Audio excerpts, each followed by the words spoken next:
everybody. Hi, Sweet Vampy. Thank you so much for joining us today. I'll just go ahead and stop that music there. Sweet Vampy says I got tissues in my cat. Oh my gosh, really? Let me grab my tissues then. Because I know yesterday you told me today was going to be intense. So let me just grab a tissue because I already know how I am. I'm a big crybaby. Alright, so I hope everyone is doing good. I'm MissRaeMoody with MissRaeMoody Live. I remembered today to introduce myself, so that's good. Let me go ahead and stop sharing the screen and let's continue to the trial. We're going to be covering day 6 of the trial today, and from what I understand, this is going to be a short day and also an emotional day. So I'm ready. I dropped the link, so anybody that wants to jump up on panel and discuss is welcome to do so. Other than that, I think we're ready to go. This is going to be day 6 of the Samantha Josephson case. I also want to mention that the days got kind of mixed up. Some people have it, or some channels have it as day 7. Some people had it as day 6. I'm just going to title it the same as it's labeled. Hi, Preach. What's going on? Is my sound good? I want to say it's good.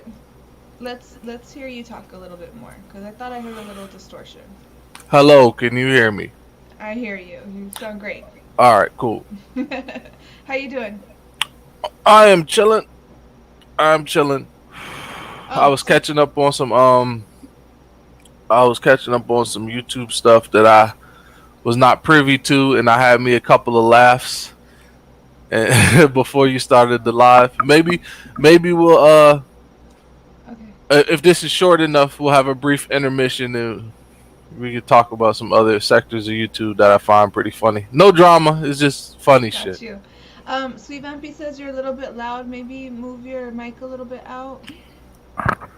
How does that sound? I think that sounds great. What do you think, All Sweet right. Vampy? Bro, she said, bro, if you're a crybaby, grab the tissues. I agree. So today's case is gonna be, or today's court date is gonna be really intense. So I guess it's gonna be emotional. I gotta cut my AC down. It is freezing in Go ahead and stop. Alright. I'm gonna try to time it a little bit better whenever he takes off the headphones. I know there's a lot of like crunching type of sounds. I don't know how to describe it, but way better. You have sensitive ears. Yeah. I have my headphones I know. Hey, Preach. Yo. Maybe when you take off your headphones and put them on, mute yourself, because like we can hear the crunch of like, you know, when you take them on, put them on, take them off, that kind of thing. Now I can't hear you. What's going on? Here, I wanted to see if it worked. So okay. Next time I'm ready to take them off, I'll just do that. Perfect. Thumbs up. All right. Cool. All right. So we're all ready to go. Sweet Vampy, thank you so much for being here. I really appreciate your presence. Yes, sir. Here. Absolutely. Or yes, ma'am. Sorry. Yes, ma'am. Yes. Sweet Vampy's a pretty lady. All right. Very so let's beautiful. get started. Yes. Let's get started. This, of course, going to be courtesy of News 19, WLTX. This is day 6 of the Samantha Josephson trial. From what I understand, this is going to be pretty much like the last day before closing arguments. So this is going to be like the meat of the information. So from what I understand, we're going to see the surveillance footage that we've been talking about. We've been wanting to see Samantha Josephson standing out there waiting for her Uber ride, and when she gets picked up. You trying to interview, you trying to like be around. You can't be doing that, clown. Are you playing something? Yeah, you know what? I discussed this with my homie. No, I don't hear you. No, I don't hear anything. Yes. I want a boxing match with Adam 22. I want to fight Adam 22 and don't tell me no outrageous number that. Yeah. Bypassing the mute button and it's going. Okay. I was catching up on some shit. Okay. I like that you let me know that works. Okay. All right. Teamwork. Cool. Nah. Teamwork. Facts. Sweet Vampy says, "Aw, thank you both." Of course, we all. I mean, I want my channel to be uplifting to people. You know, no negativity. It's harsh enough. What the subjects that we talk about are serious and sometimes emotional. We gotta treat each other right, and I want to put kindness first.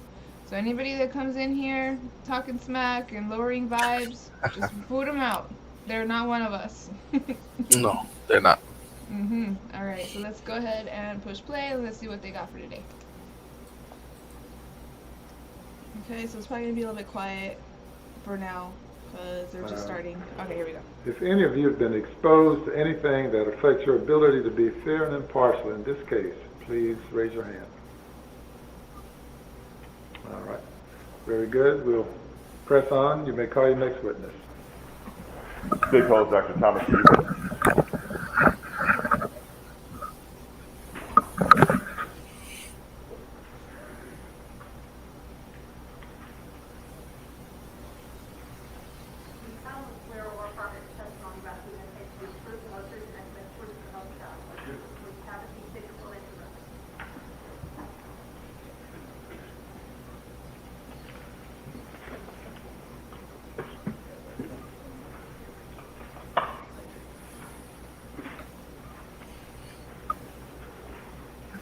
My name is Dr. Thomas Richard Beaver. Oh, I almost forgot.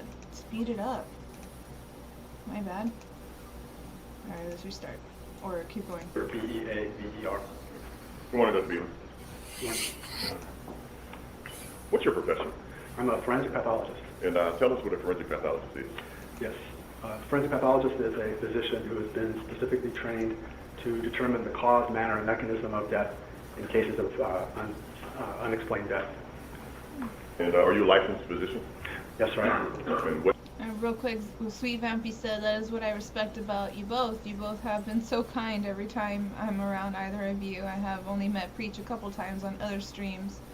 Of course, Sweet Vampy, you're always been really sweet too. I treat people with respect when they treat me with respect. You've always been a really nice lady. You told me some stuff about yourself too, and I really appreciate that. I like it when people are personal with me and allow me to get to know you better. So I appreciate your friendship, Sweet Vampy. Don't forget to message me on IG. I don't know which account is correct, so please do that. What states? I'm licensed in the state of Florida, South Carolina, of course, California, and I didn't renew my West Virginia license this year, and I was previously licensed in Colorado, and I let that expire as well because it's expensive, and I don't practice there.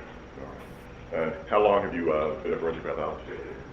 I finished training in 1992 and went to work at that time as a forensic pathologist, so it'll be July of 92. So roughly 29 years? Yes, sir. Can you tell me a little bit about your background, your education, things of that nature? Certainly. I have an undergraduate degree from the University of California. I have a medical degree from St. George's University School of Medicine.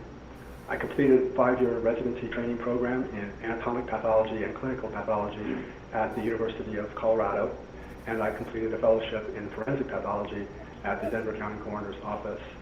I took the certifying examinations given by the American Board of Pathology in anatomic pathology and clinical pathology and forensic pathology, passing all those exams on the first attempt. So that makes me board certified in anatomic pathology, clinical pathology, and forensic pathology. And when you say board certified, I know you talked about these exams that you passed on the first attempt. Just what does that mean, I guess, in layman's terms, that you're board certified? So before you can become board certified, you have to complete the requisite training program satisfactorily. So you have to, in my case, I did a 5-year training program to get both anatomic and clinical pathology. Hey, observing stuff, how you doing?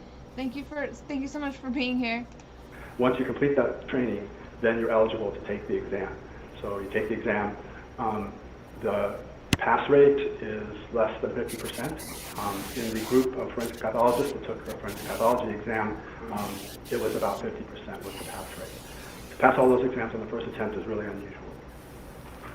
No, in your 29 years of being a forensic pathologist, have you received any awards?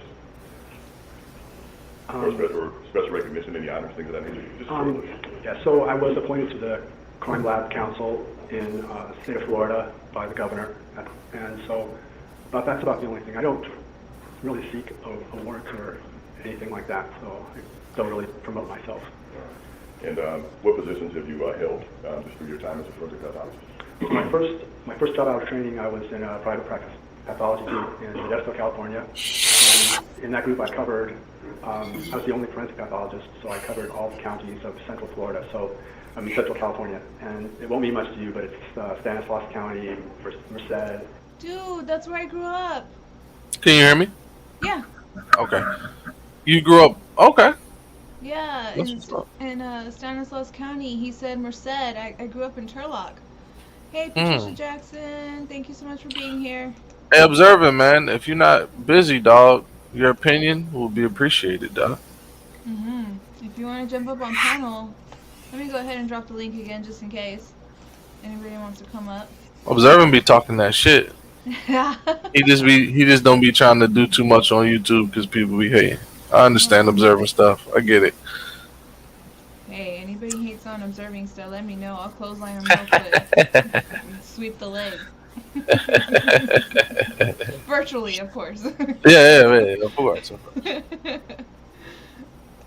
Amador, Tuolumne, and Calaveras. Those are all little counties in the Central Valley. Modesto is the city, and that's where I would live. Then I moved to Florida, where I became the associate medical examiner in Panama City, Florida. I was there a little bit more than a year, and then I moved to the chief medical examiner position in Daytona Beach. Florida is a medical examiner state. It's divided up into districts, 25 districts. Each district gets a medical examiner appointed by the governor for 2 or 3 year term. And so I was in Daytona Beach for almost 9 years. And then I took a teaching position at Texas Tech University, where I was the director of the Division of Forensic Sciences within the university. In that capacity, not only did I... Observing stuff says he's unfamiliar with this trial. I could just, give you a really quick synopsis.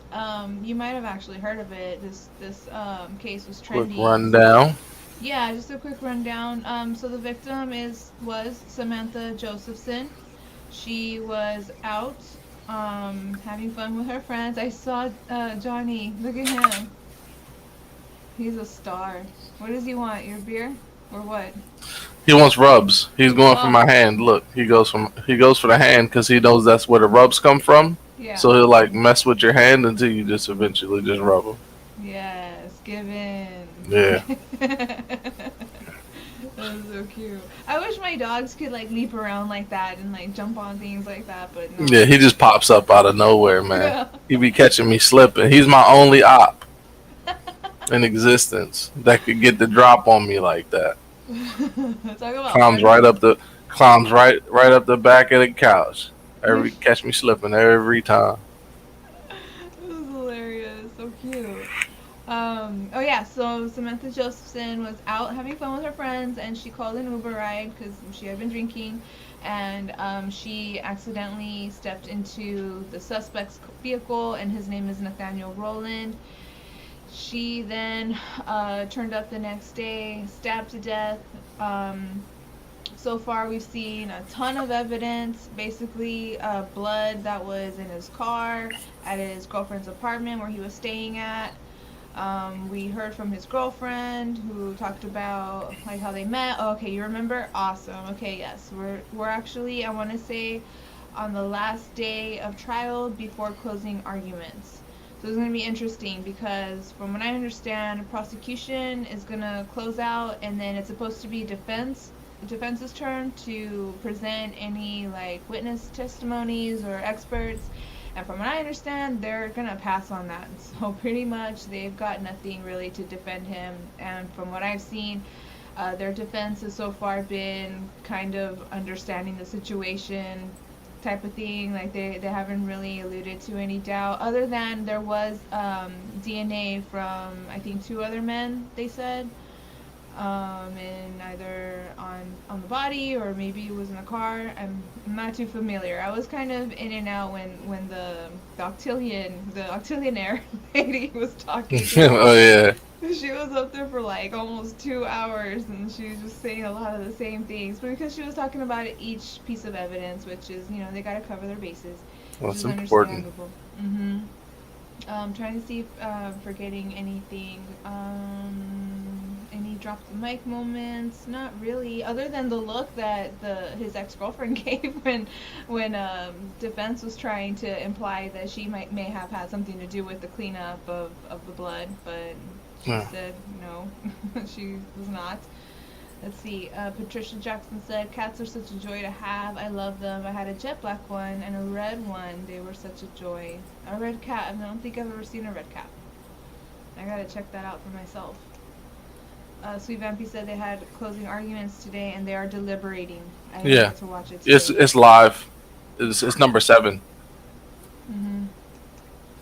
They're stupid to think that. Well, they tried it. That's pretty much all they could do. Other than that, they were just repeating what prosecution was presenting and just kind of like, let me understand this correctly. So this is the way that works, and this is what happens. And I wasn't really hearing too much of a defense, but that's because he did it, in my opinion. Oh, I've seen a calico cat. Those are usually like black, white, and orange, I think, right? No, I'm not sure. I think they are. Well, I'm pretty sure Patricia can let us know. But alright, so let's listen to him. He is a forensic pathologist, was it? Something in forensics?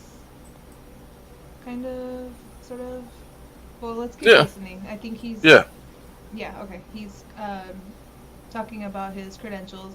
And then they'll admit him as an expert. Oh, Patricia said, well, orange, whatever. Okay, got you. I was thinking like red, like Little Mermaid red. I was like, I've never seen a red cat before. I gotta see that. All right, let's go back to the trial. My bad, you guys. Teach medical students and residents, which is what I do now. But I also was the director of their forensic science program, which included an undergraduate track as well as a master's in forensic science. Were you in California at some point in time? Yes. So then I was there about 3 years. And then I went to California. My wife had a seizure, and it turned out to be brain cancer, and she wanted to be back home. And so we went to California, took care of her for a while, and then had to go back to work. And I took a position in Alameda County, I was the chief forensic pathologist in Alameda County. And would that be the Oakland area? Yeah, that's Oakland, California. A big office. I had 22 investigators. I had 8 technicians, 6 clerical staff. We never turned off the lights and never locked the door because we ran 24/7. How long were you in that area, Alameda County? Yeah, I was in Alameda County for about 3 years and finished my kids all out of the nest and they were all out on their own lives. And I decided to go back to Florida and I took a job in the Florida Keys and I was the medical examiner for District 16, which is the Florida Keys, Monroe County. No. And if I can, I'm going to kind of focus this now to South Carolina. Sure, absolutely. Sure. How long have you been in South Carolina? Since June of 2018. Okay, and what is your position here? I'm an associate professor at Medical University of South Carolina. Okay, and in the position as associate professor at MUSC, as I'll call it, you perform autopsies? Yes, sir, I do. What is an autopsy? So an autopsy is an examination of the body externally and internally. It's a systematic examination, so there's certain things that we just do the same way every single time. It starts with the external, so we're looking on the surface of the body for evidence of therapy, scars and identifying marks, evidence of injury, and then just a general condition of the body. The internal examination, we make incisions on the body so that we can access all the body cavities and organs. The organs are removed individually and sequentially and dissected and biopsied. We take photographs of the entire process, so every step of the way we take pictures.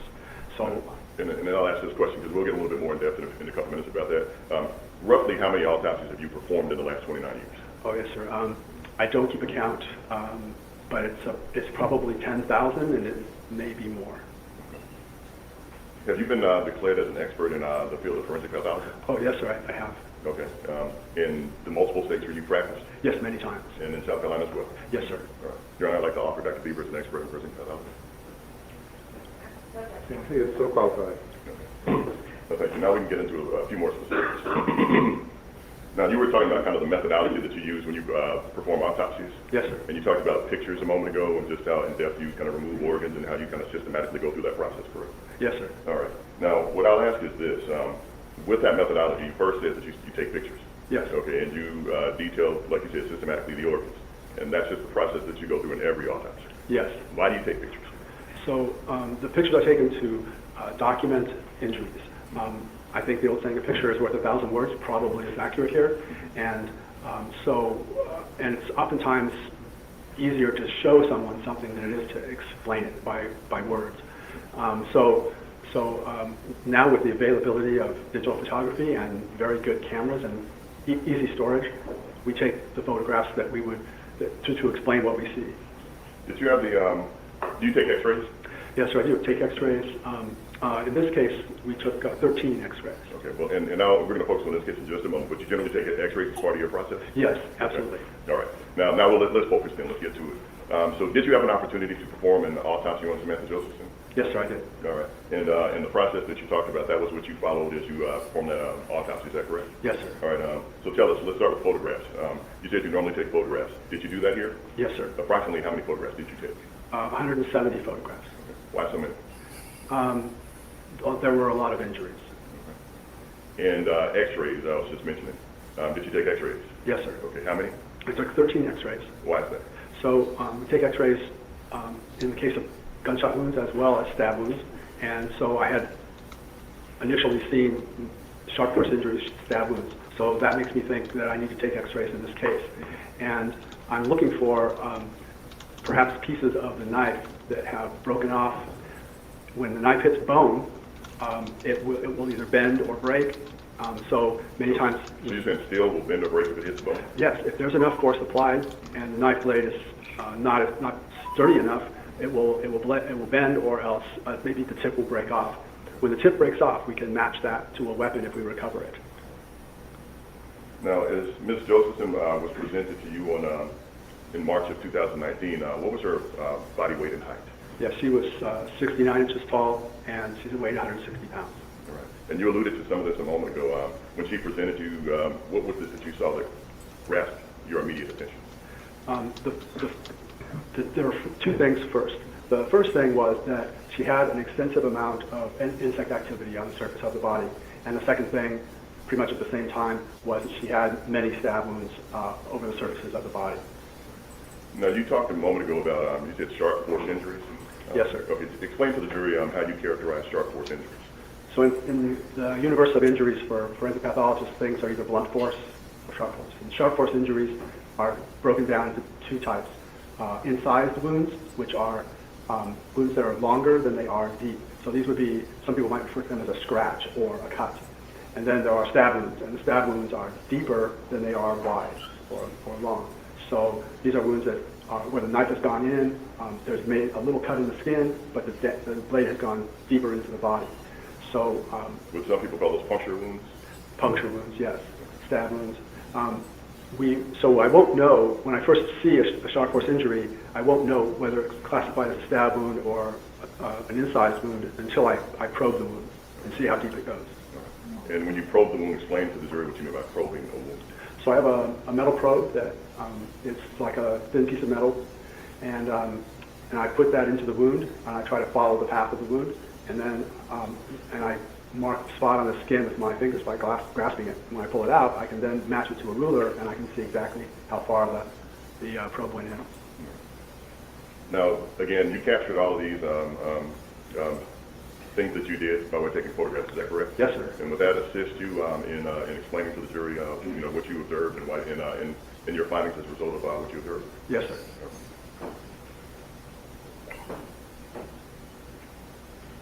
I'd like to first begin by showing you a series of pictures. And you talked about just kind of the methodology you used.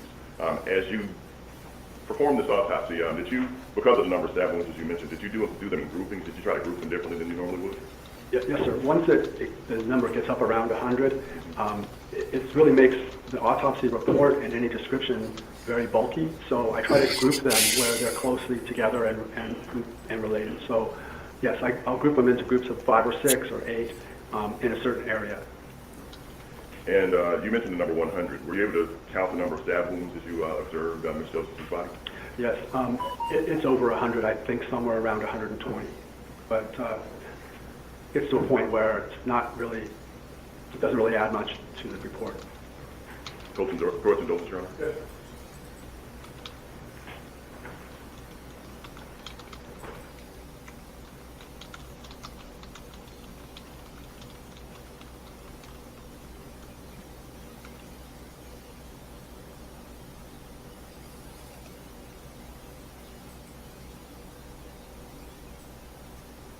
That was really rough to picture when he was talking about poking the wounds and stuff like that. Yeah.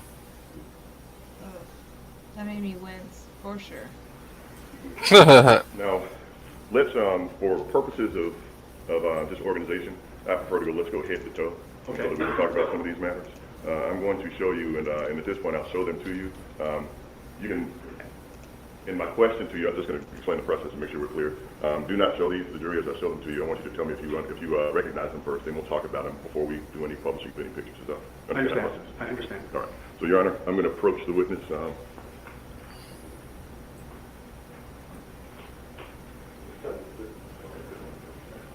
They are stage 347, stage 346, stage 342, stage 347. Repeat that for me, please. I'm sorry, 347, 346, 342, and 341.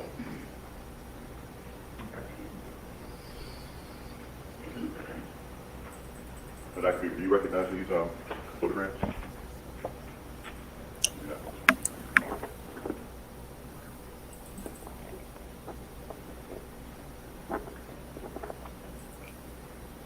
Yes, sir, I recognize these photos. Okay, so let's start, if you'll start with the photograph on top. Please refer to that exhibit number. Let's just talk about what you observed in that photograph.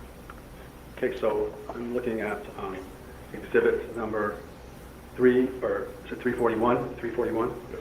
And it's a photo taken at autopsy. The body is in the supine position. What is And supine position? Means face is up. Face is up in supine, and then prone, the face will be down. But she's laying on her back in this particular photograph. Yes. And we're showing a close-up of the left side of her face.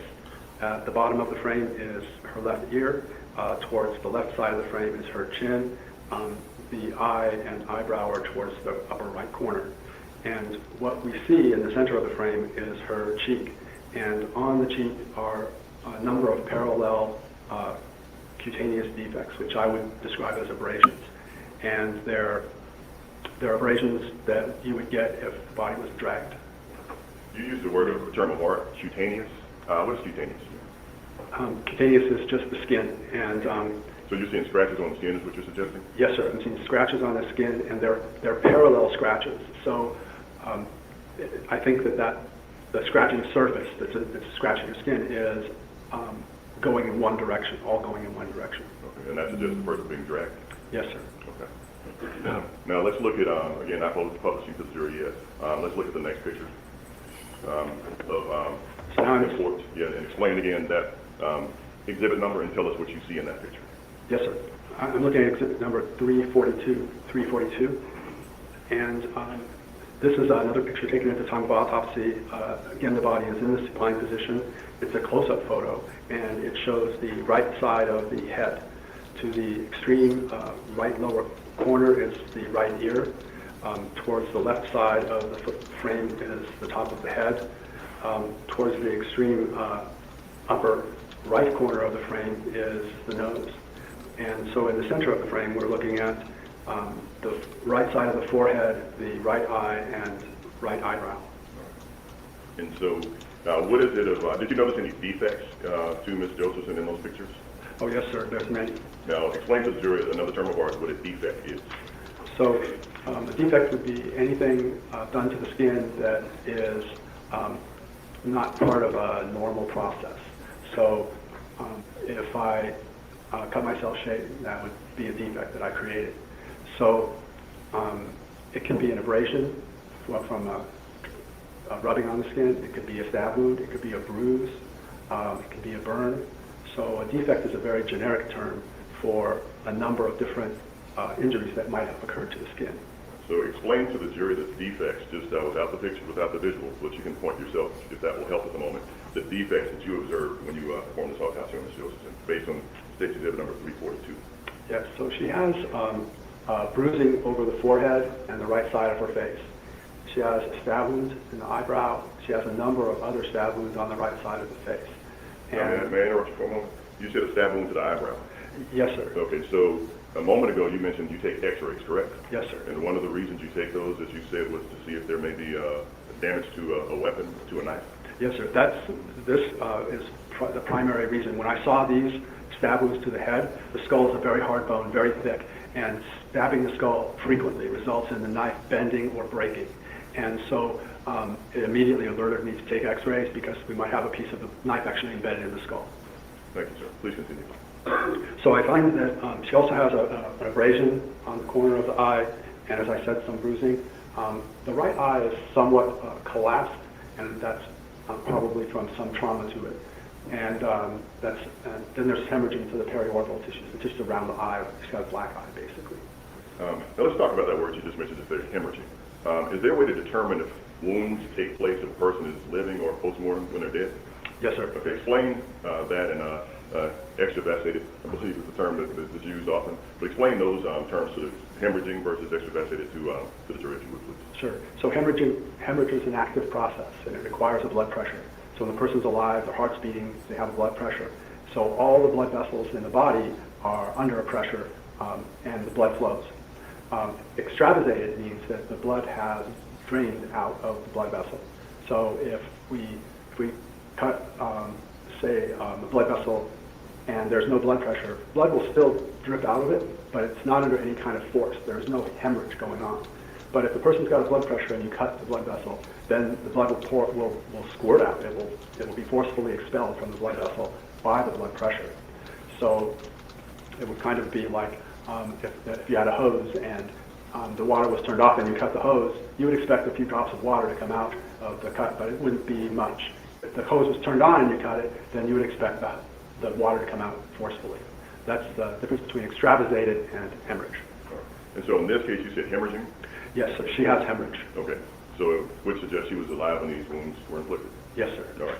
So please continue as you were describing stage exhibit number 342. There are also some wounds in the hair that we can see. And when I saw these wounds, I felt around in the hair. She has thick hair, and I could feel other wounds. So at that point, I know I'm going to have to remove some of the hair to get a good look at the wounds. Did you do that in this case? Yes, sir, I did. And once you remove the hair, explain to the jury what you saw, just verbally. Explain what you saw. So behind, on the right side of the head, behind and kind of above the right ear, there were multiple stab wounds. Did you see anything else of interest in stage 342 that you need to explain to the jury verbally? No, sir, I think that's all. Okay. Now let's turn to the next exhibit. Tell us, again, just identify it. Do not publish at the jury at the moment. What's the next picture you have in front of you? Yes, sir, I'm looking now at 346. So stage 346. Take a look at that. Do you recognize that picture? Yes, sir, I do. Tell us what you see there. Okay. It's another picture taken at the time of autopsy. And again, she's in the supine position. This is not as close up as the other photos. And at the top of the picture is the case number that we put in the photos, and it's the unique identifier that we try to get in all the pictures. The photo itself shows her top of her head to the left side of the frame, and her right shoulder at the extreme right lower corner. The number placard partially obscures her face, but in the center of the photo we can see her right ear and part of the right side of her head. We can see the area that I shaved off the hair, so we could look at the injuries there. We also see a number of injuries to the right side of the neck. Also in this picture behind the right ear, I've placed a letter, an adhesive letter, that's part of how we keep track of the wounds. What letter is on that? It's letter L. Okay. And what does that signify, the letter L in this case? So far I've gotten to the letter L. So I start at A. I have a sheet of these letters, and I just peel and stick them. It's just a peel and stick thing, and I will stick them on where the wounds are. And so sequentially, or maybe I guess that's properly numerically, you went A, B, C, D, E, F, G, H, I, J, K, L. L. So this is the L stab wound is what we're speaking about. Yes, we're on L now. This particular photograph shows us the L that I put there. And all the wounds either got their own individual letter or the grouping of wounds got a letter, and then it was photographed. And that's so that if somebody wants to talk about these wounds, they can say, well, I'm talking about letter L.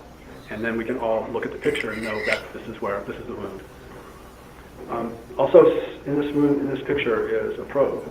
Part of what I mentioned before about determining the depth of the wound is place a probe in the wound, and then that way we were able to tell the depth of this wound, and approximate path. Can you show the jury on yourself? Can you point to the area on yourself where that probe was placed? Yes, it's right kind of below and behind the ear, right here. I don't know if that's... So the record could reflect that Dr. D was pointing behind his left ear, kind of where the skull and the neckline meet. Is that correct? Isn't that his right ear? And did you measure that probe at some point? Yes. Okay, how deep was that wound? I'd have to look at my report, but I believe it's about 4 centimeters. Okay. Do you have the report with you? Yes, sir, I do. Would it help your recollection to take a look at that? Yes, it would.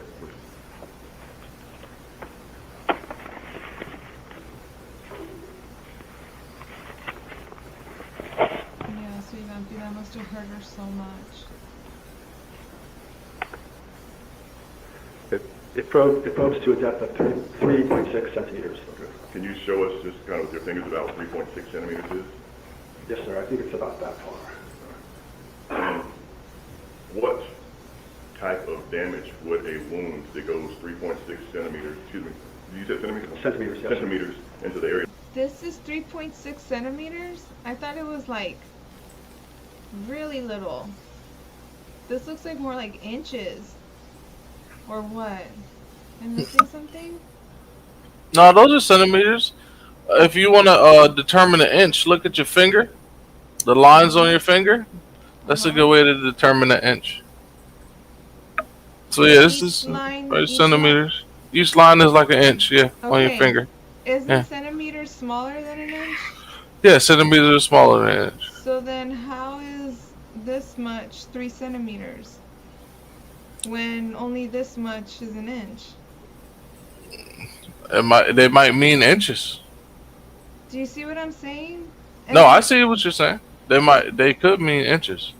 Because earlier, because 3 centimeters doesn't, you know what, I have a ruler. Let me push play and let me go Yeah. grab a ruler. Here that you just showed, what type of effect could that have based on your medical experience? Yes, it can go into the skull and into the brain, and that would be a serious one. Life-threatening? Yes, sir. Okay. Any additional things that you'd like to point out as it relates to State 346 at this point? No, sir. Okay. Now, if you'll take a look at, I believe that's State 347 with the same instructions, just take a look at it and tell us verbally what you see. Yes, sir. I'm looking now at 347. Okay. So 3 inches would be to here. From the top till about right here. That's a 3. Mhm. And then 3 centimeters would be to here. Yeah. He went like this. So he went a little. So Yeah. he might have been off a little. Yeah. I mean, that's still really deep. Like, fuck Yeah. that. Yeah, I was just confused. And another thing, too, is he pointed to his right side, and they called it his left. So I was like, what are you guys talking about? Okay, let's push They're trying to. It's a conspiracy. They're trying to mess it up so it can go free. Oh my god. They better not. And this is a picture, again, taken at autopsy, very similar to the last one, showing the right side of her head and neck towards the top of the... Oh, Sweet Vampy says it went through the brain. So I'm thinking maybe they mean inches. Yeah, I'm thinking that as well. Yeah, okay. This frame is her nose. Towards the left side is the top of her head. Towards the right side is her the base of her neck. And what I'm doing in this photograph is I'm holding the ear forward so we can see behind the ear. There is a stab wound that actually goes through the ear and then ends up going into the skin behind the ear. And so to demonstrate that, I pull the skin forward. We can see the L that I said previously that designates this wound, actually another wound. The ones behind the ear are different. But that's what we're seeing here. We also see the stab wounds to her neck. For some notes.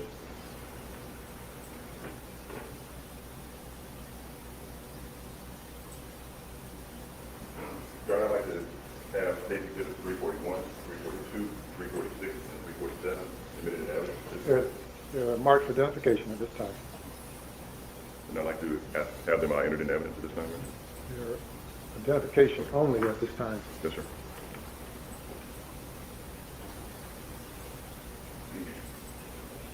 And did you take these photos? Yes, sir, I did. Were they taken in a normal course of business? Yes, sir.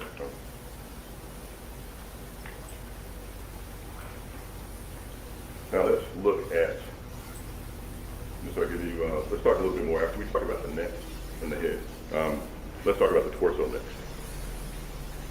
So I'm going to hand you just a series of pictures at this point in time. And I'll show you exactly which ones these ones are.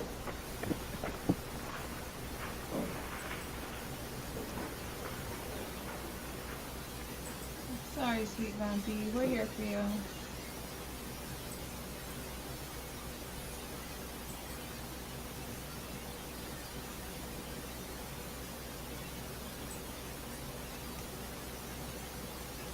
Observing stuff said, Jesus Christ, it says she had 1 tablespoon of blood left in her body and 120 injuries.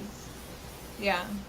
They showed like her clothing that she was wearing that night, and it was covered in blood. It was really sad to see. But yeah, she went through a lot in this situation. Just so sad. As like Preach says, you try to put yourself in people's shoes to try to relate and understand the situation, and trying to think about that, it's almost like you could feel it, like kind of like like sympathy pains, I want to say. But yeah.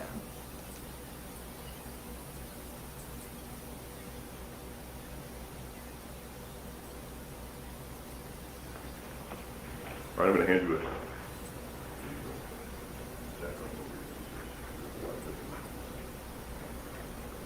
You published the photographs that are in evidence. The exhibit numbers are. exhibit number. I'm going to show you, Your Honor, excuse me, Dr. Beaver, states number 343, states number 344, states number 349, states number 350, states number 351, states number 352, states number 353, states number 354, states number 355, states number 356, and states number 357. Yeah, in evidence. I'd like to hand you these ones. All right, so let's start with the torso. If you will parse through those, take a look at those, and let's take the pictures of the torso out first. And let's talk about what you observed in the torso.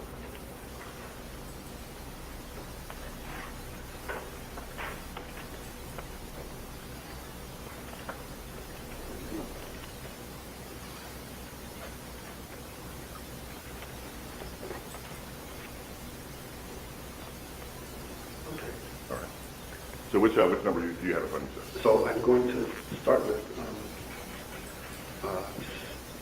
states 356, I believe it is. So what is it, Doctor? Yes.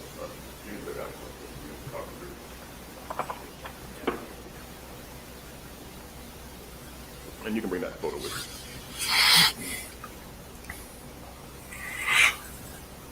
Now looking at state 356.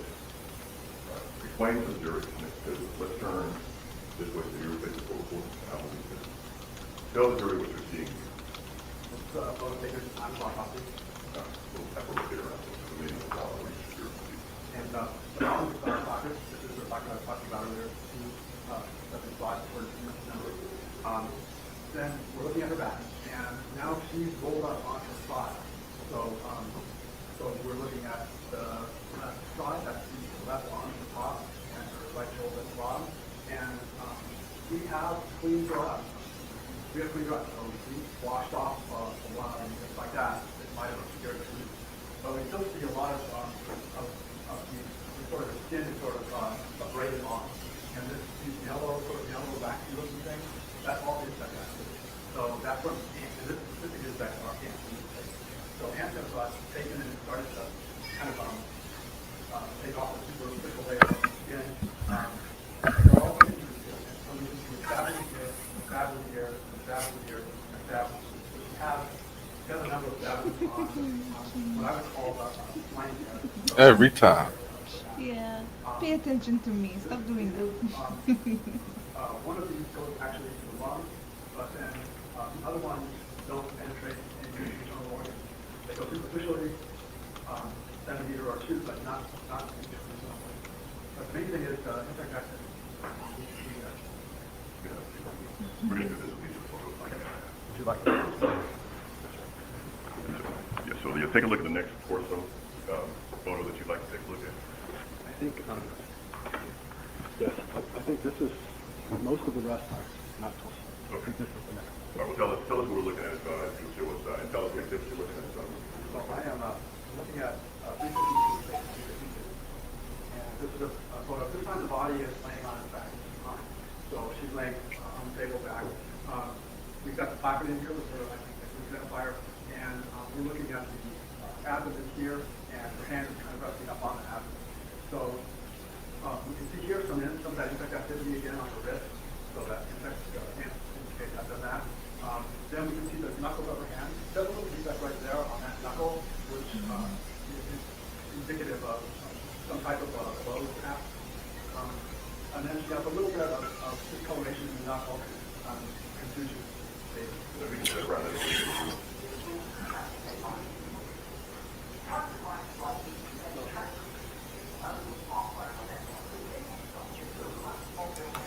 Okay, so we have some swelling in the knuckle, trees and discoloration, and we have this little defect here. And then the rest of the torso, and an indication of insect activity on this. You could take the next photo in order that you'd like to go through. Sure, I think we'll just start here. So this one is 343. This is date 343. So here, we're looking at the arm. And so first, we have the insect activity I've been talking about, and we have two wounds here and here. So superficial wounds where the arm came in contact with a knife or sharp instrument, cut there. And so this is the back of the left arm. So we sit there and here. Put your elbow here, and there's another one on that arm. Yeah. And the yellow waxy material is postmarked from Yeah. Let's take a look at the next photo. Go back a little bit. We've Hope got I the placard in didn't here go with too the far. identifier, and No. we've got the abdomen here. And Sometimes you can get a glimpse or catch a glance. You can see here some insect activity again on the wrist, so that insect can't indicate I've done that. Then we can see the knuckles of the hand. Just a little defect right there on that knuckle, which is indicative of some type of blow, perhaps. I think those might be like punctures. You see her skin, and then Yeah. this looks really red, and then that looks like a puncture right there in the middle. Oh, observing stuff. I don't know if you're still here, but the murder weapon was a multi-tool, and I think he used like the pliers part because it was very like pointy at the ends, and you kind of open it. So he probably had it open, and I think he stabbed her that way. And then she has a little bit of discoloration in the knuckle, contusion. We can sit around it.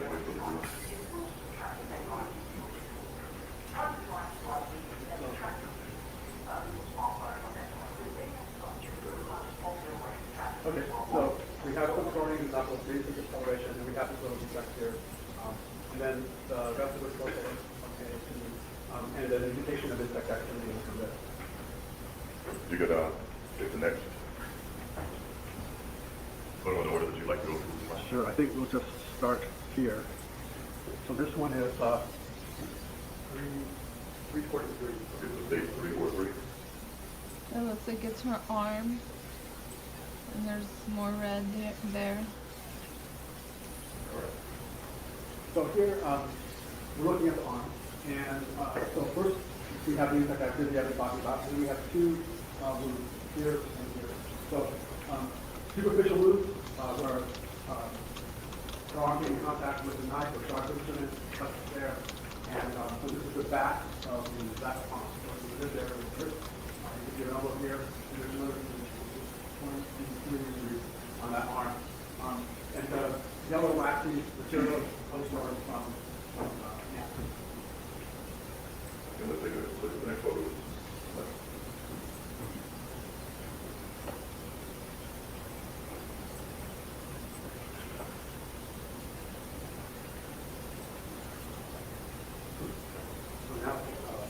349. Say 349. Explain to the jury what we're looking at here. So this is the right shoulder and part of the right neck. So she's laying on back, and the right shoulder is here in the center. Up to the far right corner of the frame is her right ear, and some of the injuries on the right. Hold on, I'm still here. What's up? Oh. No, I was just cabbing down. Oh, okay. So what we have are multiple stab wounds in this small area. So in forensic pathology, we like to think of things that are close together in space are close together in time. So these injuries would be from rapidly inflicting stab wounds because they're all very close together. Some of them are overlapping. And there's a couple in here that caught my attention almost immediately, and they're parallel. They're two parallel cuts, and we will see others like that. And that, to me, that's unique. It's very difficult to put wounds exactly spaced apart and exactly parallel, and so it made me think that we were dealing with an odd weapon and that we would be able to identify this weapon. So so this is the first real kind of clue I started thinking about when I saw that right there. Yes, sir. And that made me start to think about the type of weapon being perhaps not just a generic knife, but maybe now something unique. So she has other wounds in her neck here, but again, these are all grouped together, and I would group this as a single grouping of wounds because they're all in the same area, they're all about the same size, and they go into the musculature. They're not going to be fatal in and of themselves with medical treatment. They're not going to be lethal. Now, if you look again at 6 exhibit number 349 that we've been referring to, are you able to see any defects to her ear there? Yes, sir. So this one at the far right, you can see there's a defect in the ear here. That's a stab wound that actually goes through the ear and into the neck from behind the ear. And we were talking about a photo earlier where I tipped the ear forward, and that was to see what that actually went through the ear. 349, Your Honor. Yes, sir. And the pictures, I want to say, don't exactly depict, what she looked like. It looks like maybe they had cleaned her up because you don't see like blood stains like on her body. It seems like maybe she was cleaned up, and now at that point that they took the pictures, they just kind of took a picture of the actual injuries, the cuts, the lacerations, the puncture wounds, I'm imagining. So in reality, after he was done with her, it just probably looked way worse. Hey Danielle Williams, thank you so much for being here. Thank you, gorgeous. Please hit the like. Everyone, please remember to hit the like. Something weird happened. Actually, I was looking at my past video and I noticed that I had a few likes, and then I checked again and then I was down to like 1 like, and I was like, okay, a bunch of people didn't take back their likes. I don't know what happened. So please remember to hit the like for me. It'd be a big help. Sweet Vampy says exactly, they had to do that first because of so much blood. Yeah, so we know it had to have looked way worse when they originally found her body.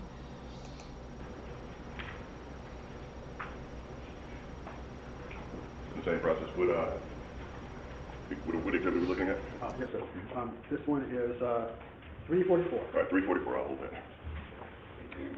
So here we're looking at the body again laying on the back. This time we're looking at the left arm. So we have the left arm and hand here. And the placards in here, the arm is running across the frame and towards the bottom of the frame. And we can see the insect activity here, but she also has 2 small wounds on the forearm, and there's some hemorrhage into the soft tissues of the arm. Again, the wound's not lethal, but it just shows the level of activity. Look at the next photo, please, sir.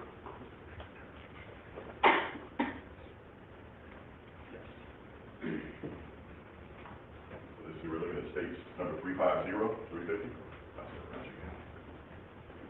So this wound, this photo, you can see the peel and stick thing that I was talking about earlier, and the placard is at the bottom. She is lying on her back on the table, and we're looking at the right arm here. You can see one of the wounds that was up on the right shoulder, or in the grouping of the right shoulder right here. It's not a good angle photographically, so you can just see the discoloration of the skin. And then you see two parallel wounds in the elbow. So that, to me, that was starting to, again, I'm starting to think about, at the time of the autopsy, I'm thinking, these two parallel wounds, to be that close together and parallel like that, is very unusual, and it's going to mean something. I just need to figure it out. And then you can see her torso here. I don't see much there. Her hand would be off the frame to the bottom. Thank you, sir. Let's grab that next individual, please.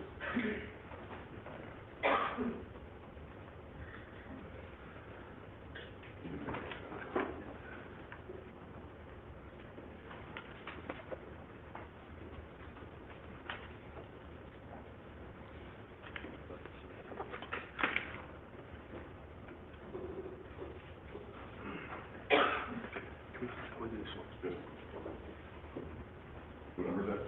This case, this is number 357. 357. So this photo, we're looking at the foot, and it's the right foot, and she's laying on her back, and there are some stab wounds here. And here we see really well that two parallel stab wounds that I was talking about. And when I probe these wounds, they run exactly parallel as well. So it's not like the knife went this way or this way, they're parallel in every respect. And so that's unique. And here I got the sense that there might be one and then two, but the knife didn't go very deep. So now I'm looking at this really being some type of a unique weapon. And Oh, yes, sir. Yes, sir. Anything else you'd like to discuss? There's hemorrhage. You can see some pinkish discoloration around the wound, and that is hemorrhage. So we know she's got blood pressure at this point, and blood is being forced out into the skin around the wound once the blood vessels are cut. Thank you, sir.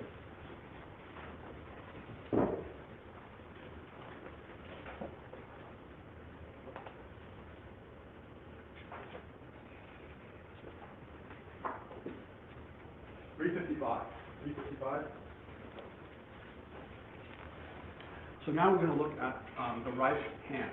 So placards at the top, she's laying on her back. We're looking at the right arm. To the far right of the frame is about where her elbow starts, and then to the right of the frame are the tips of her fingers. And we're looking at this wound on the palm of her hand. So this is two parallel stab wounds. Small, exactly parallel, and they probe all the way through the hand, and they go side by side all the way through the hand. So and there's hemorrhage around, so you know she has blood pressure at this point. So there's a couple things to take away from this. First of all, it's a defensive type injury. You're being attacked with a knife, you put your hand up to try to reflexively block that attack, and the knife goes through your hand. That's what happens here. And both of those wounds are parallel. They're the same kind of parallel, close together stab wounds that we saw on the foot and the shoulder. And here they're really, it's a really good demonstration. So I took another photograph closer up. Would you get that one, please? Thank you.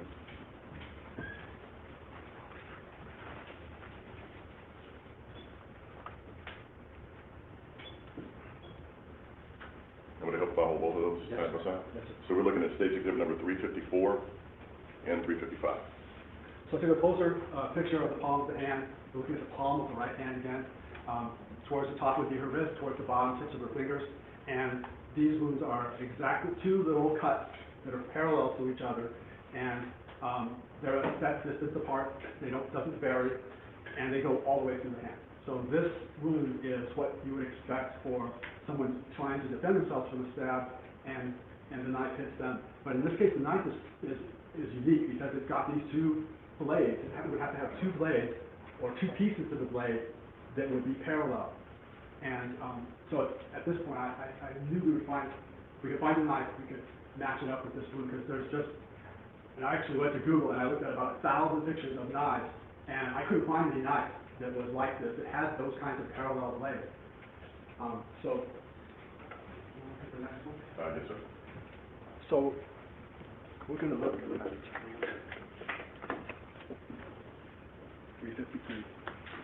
Yes, sir. 353. So 353 is the right hand again. This time we're looking at the back of the right hand.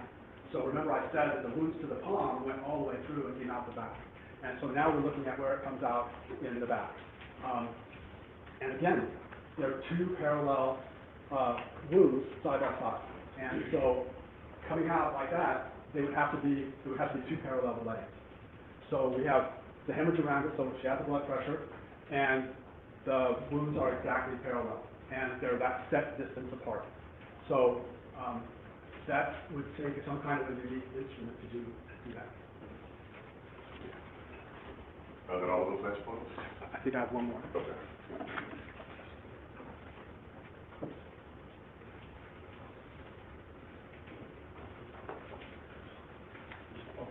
This is 351. So here is the left arm, and it shows us the insect activity. Sometimes based on the positioning of the body and what the insects have access to, can tell us something. So sometimes if a body is moved from one place to another, if the insects get on the body at one place and do damage to the skin, and then the body is moved to another place where the insects don't have access, that can help us to piece together what happened. So that's why this photo was taken. There aren't any real significant injuries here, just hand activity. So that's the left arm. So the pattern here is that all injuries are occurring on the right side of her body, right shoulder, right side of her face and neck, down this right hand, left arm relatively spare. Can you offer an opinion as to what would happen for those major injuries to take place on the right side of one's body? That would be the side exposed to the attack. Could I see the jury box viewer, please? No, sir, I'm going to show you what's been marked as State Exhibit number 294. Would you like there, please? Yes, sir. Over here.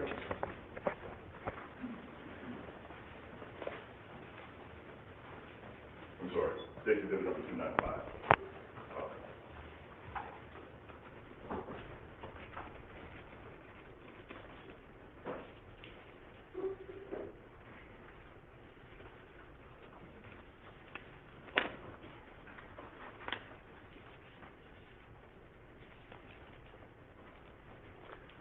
I'm handing you now what's State Exhibit number 295.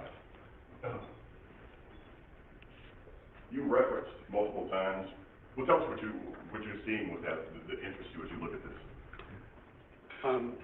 This knife has two legs, and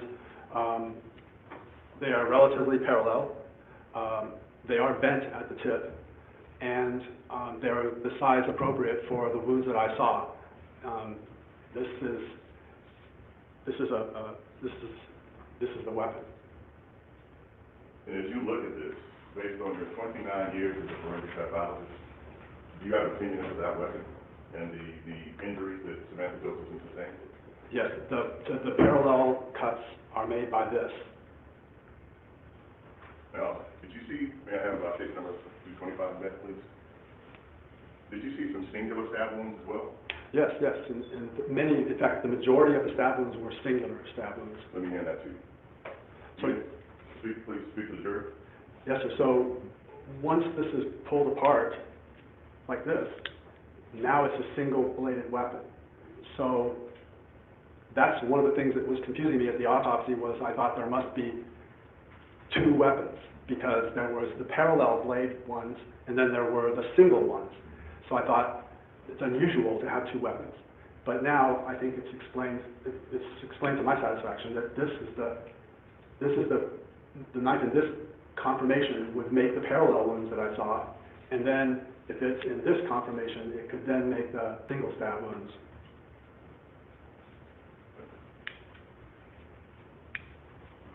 Thank you, sir.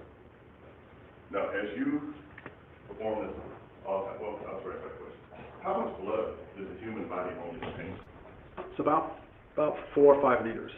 4 or 5 liters? Yes, sir. And so in U.S. metrics and American metrics, what is that? It's probably close to a gallon. Okay. And so as you perform the autopsy on Ms. Josephson, how much blood was found in her body? It was not a lot. I found 20 milliliters in the pleural cavity, right pleural cavity, and really we had difficulty obtaining the blood that we used for toxicology. All right. And so 20 milliliters is about how much, if you could, again in layman's terms, tell us what 20 milliliters looks like? Maybe an eighth of a cup. Okay. So about this much? Yes, yeah, a couple tablespoons, maybe 3. So based on the wound that you saw,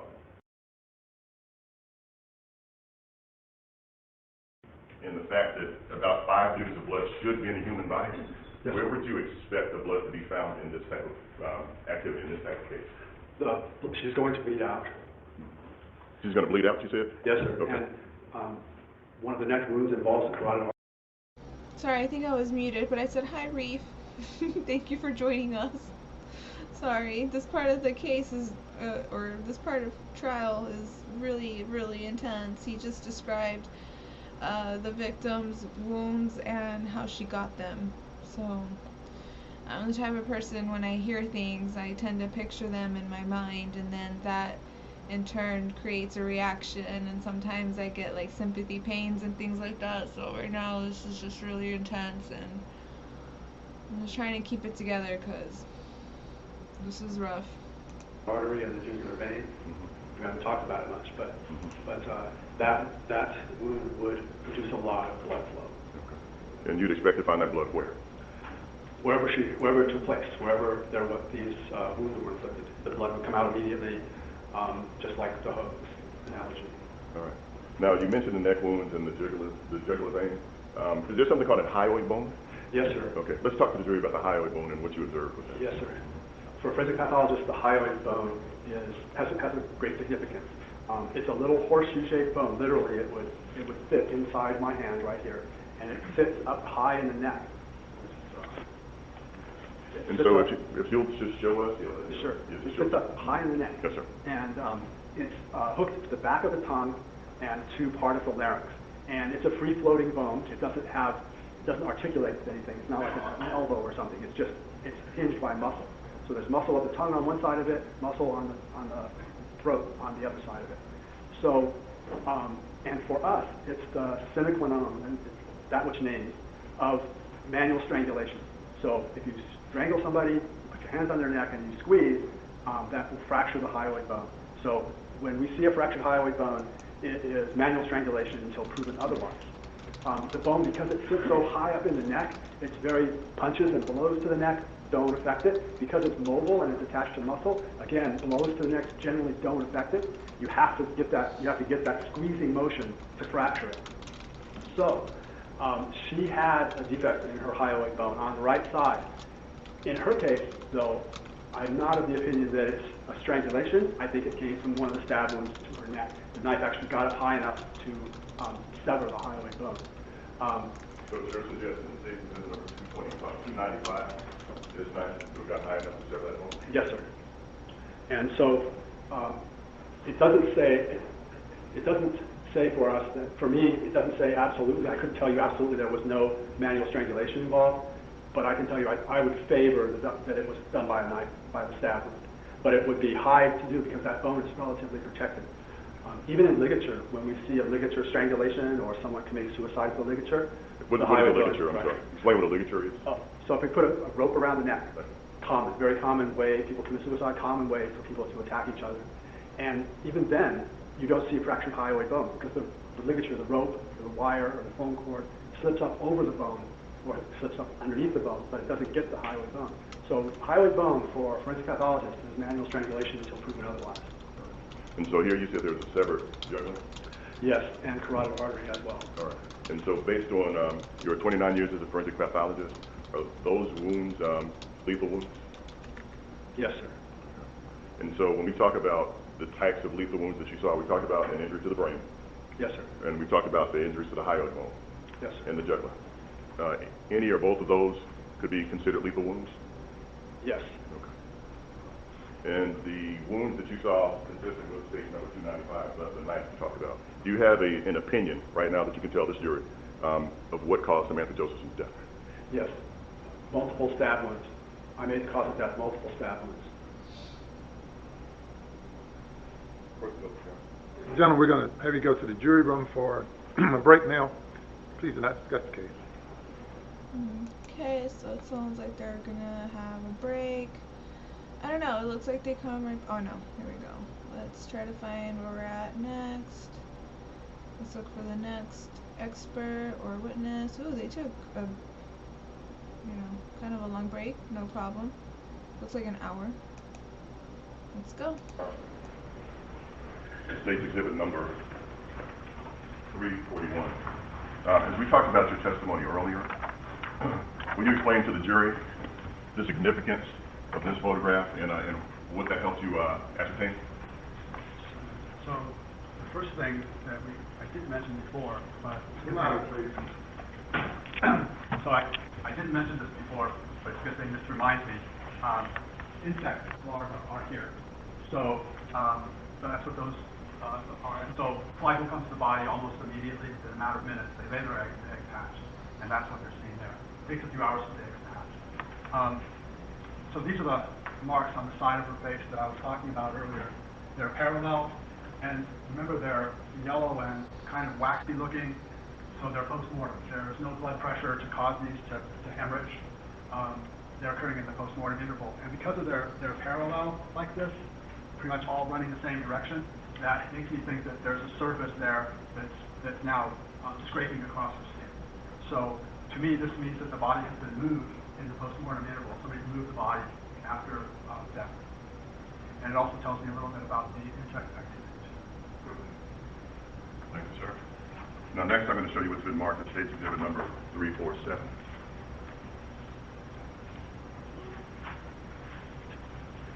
So explain to the jury what that is and the significance of the photograph, please. So we talked about the photograph with the letter L in it before, and it's showing the right side of her head and right side of her neck. And here I talked about the stab wounds to the ear on the other side, and here I folded up the ear so we can see behind it.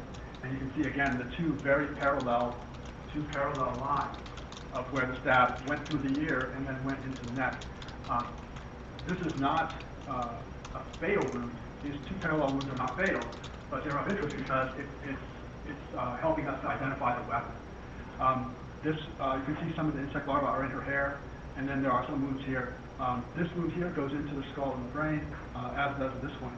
Also, this wound here is somewhat unusual in that it has what we call a dog leg. Dog leg just means like an angle, and what it means is that the knife, either the knife or the body, they have turned relative with the blade in place.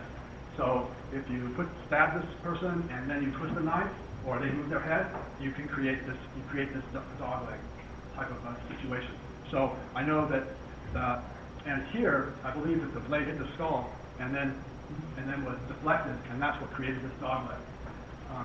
Skull is very dense bone, has two tables, so there's like two layers of bone, and this would be a place where that would happen.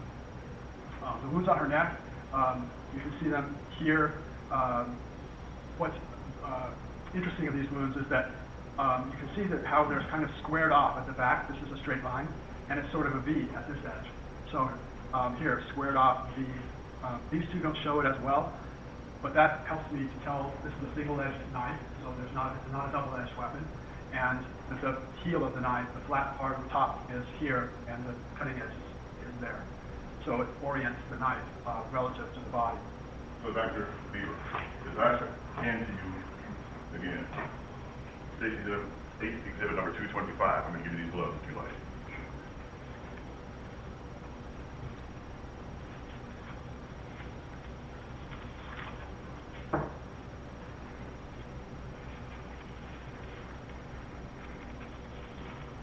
Holding State exhibit number 225. That's to you. That weapon, as you compare it to the actual sharp force injuries that Ms. Josephson sustained, tell us what your opinion is. So this knife has the two parallel blades, and it would be stabbed like this. So this knife fits. These are single stab wounds, so the knife would have to be like this for these. And it has the flat part here, so the flat part would be like this. This one has a flat part too. This has a more serrated edge to it, And that leaves distinctive markings on the edge of the wound sometimes.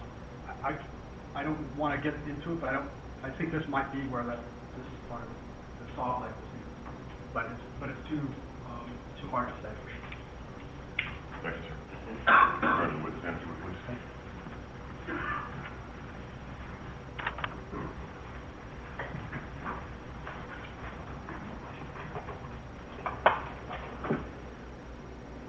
Shameless to just be sitting there.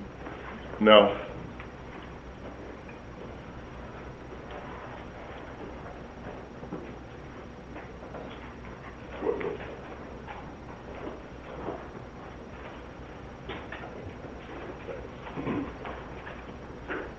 I'm going to show you what's, we talked about this briefly. Stage exhibit number 352. May I hand that back to you, sir? And just reorient yourself to that picture, if you would, please. Yes, sir. All right.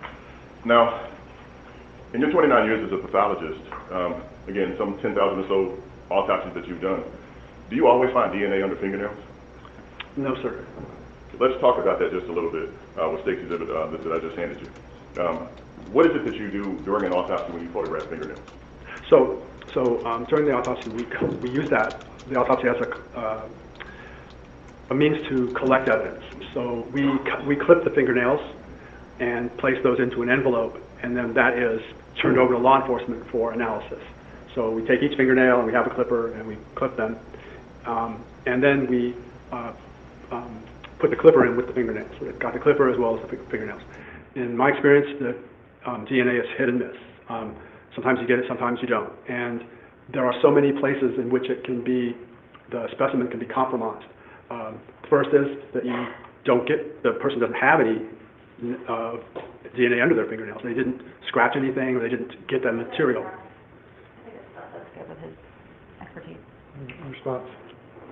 Your Honor, he's a forensic pathologist. He's been doing this 29 years. He's examined over 10,000 bodies, and Judge, he's got an opinion as to why DNA wouldn't, if a person is doesn't have DNA under their fingernails, he's giving a reason why that would not happen based on his experience.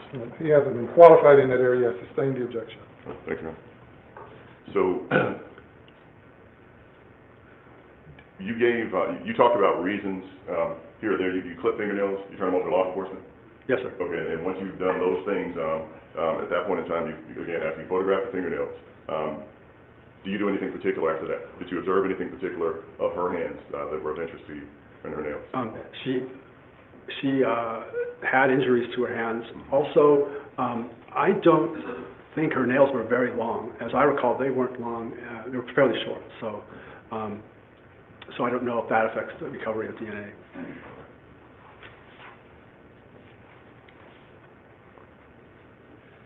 And so as we wrap up, you gave an opinion as to the cause of death here? Yes, sir. Okay. The cause of death here was what? Multiple stab wounds. Okay. And the blade that actually inflicted those stab wounds was what? It's the tool you showed me with the parallel knife blades. State exhibit number 295? Yes, sir. Thank you. That's all my questions at this time. Cross-examination. Thank you very much, Your Honor. May it please the court. Yes.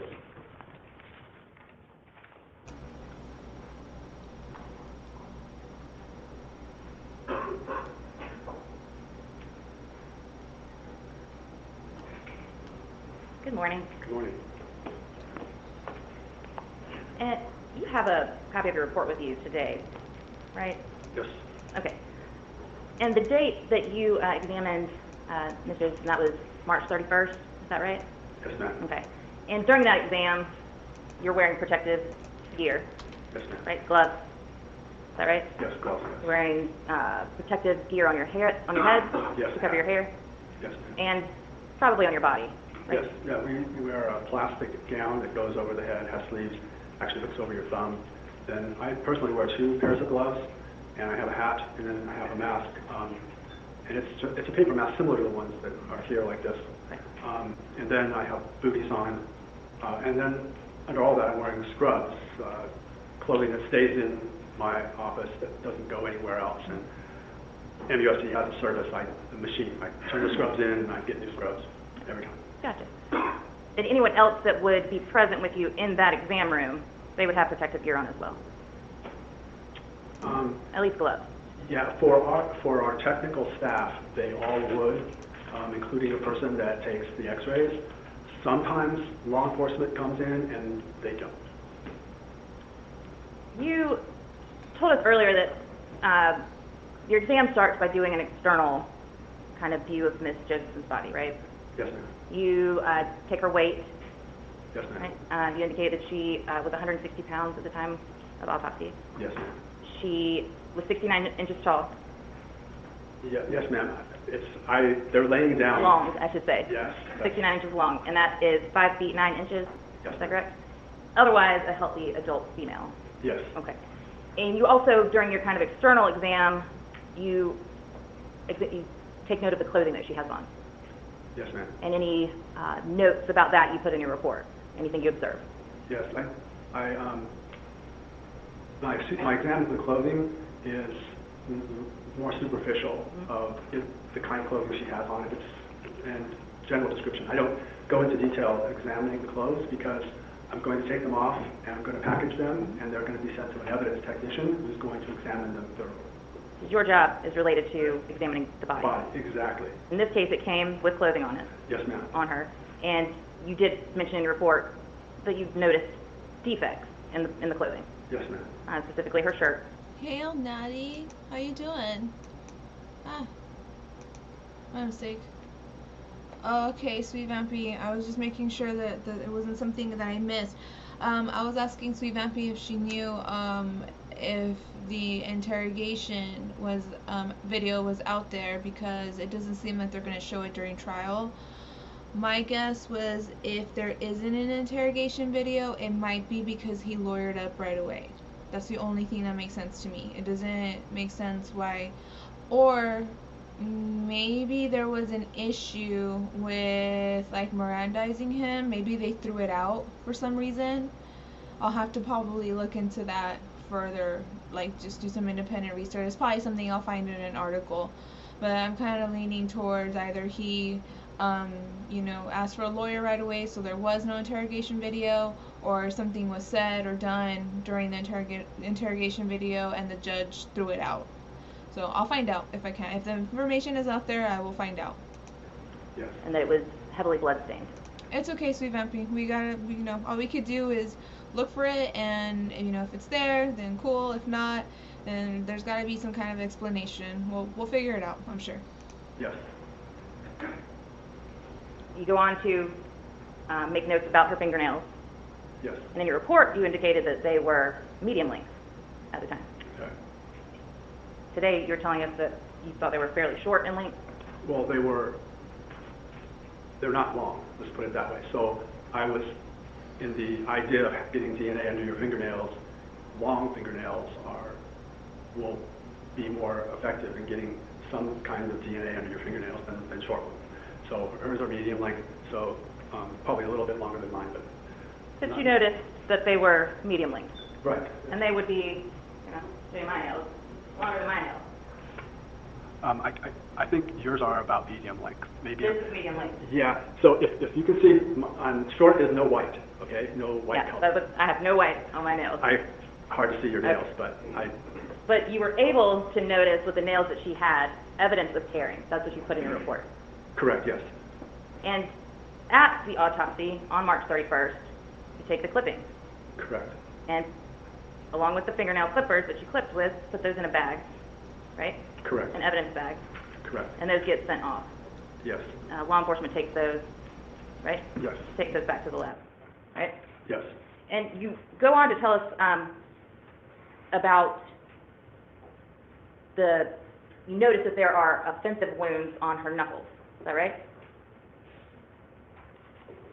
I'm not sure what you mean by offensive wounds. I believe you told us, as it relates to picture 352, stage 352.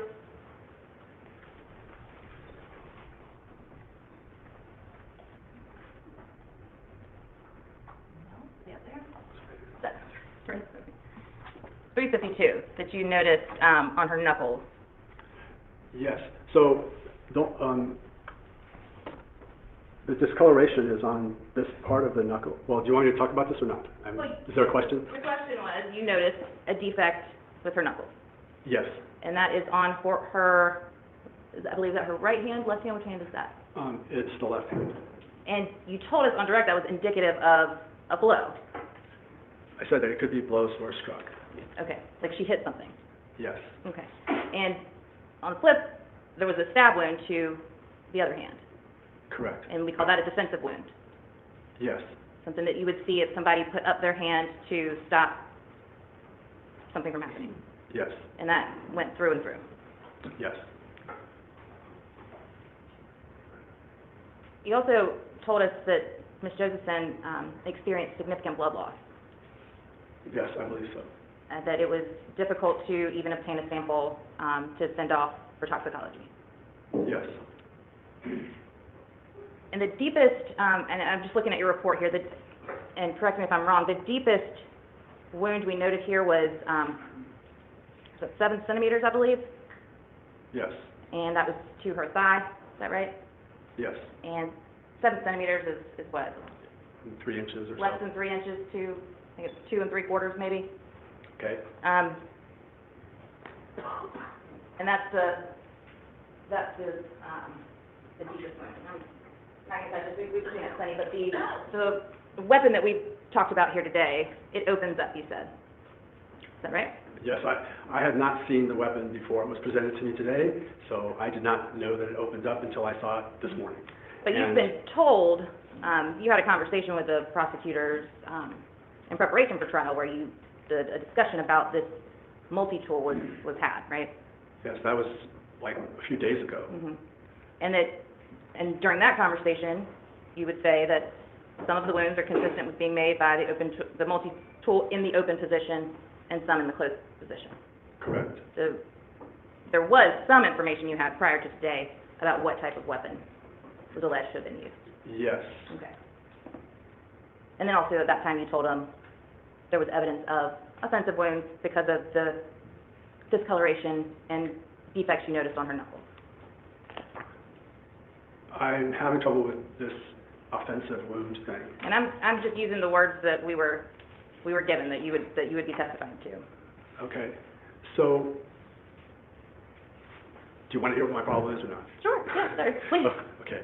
So the knuckles that are in question are the ones that show defect, are these here, like this one, Okay. and this one, and this one.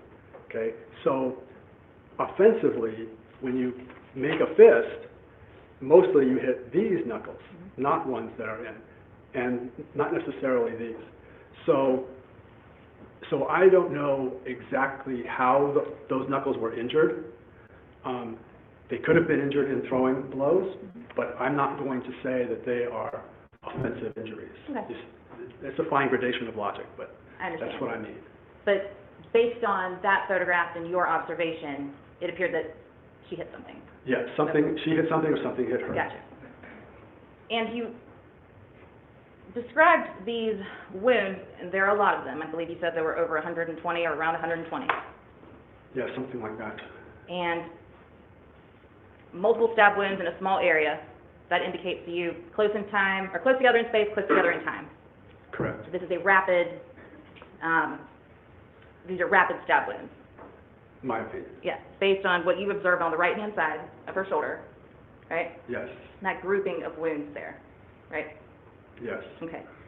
And again, we have wounds all over her body, right?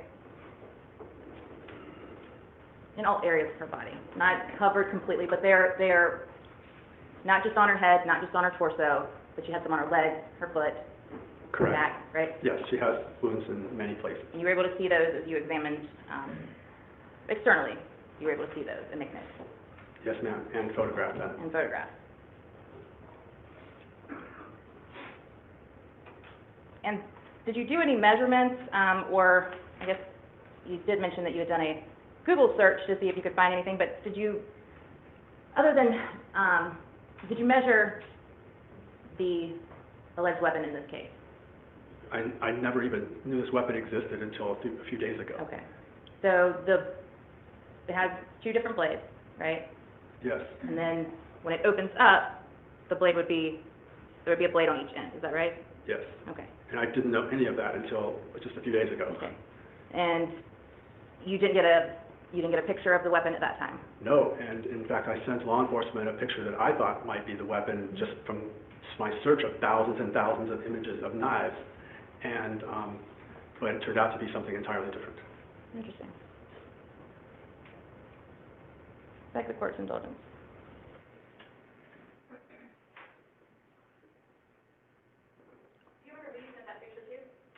No, ma'am, I don't. This was a long time ago. Right. I sent it literally within maybe 3 days of the autopsy, and then I haven't visited this autopsy since, until we had the discussions a few days ago. Would that have been a South Carolina law enforcement division investigator? It was or somebody who came to the autopsy. somebody who came to the autopsy? Okay.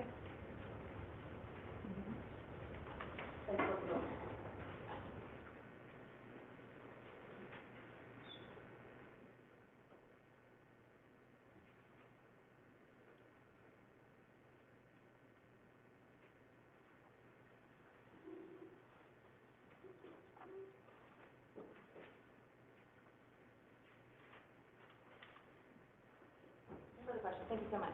Redirect. Thank you, Your Honor. Now, Dr. Beaver, you said that we keep getting bogged down in this term offensive wounds or offensive wounds. You essentially said that with her left hand, she hit something or something hit her, correct? Yes, that's a better way to characterize it, and I'm sorry if I was unclear before. What kind of things in the back of the car could a person hit?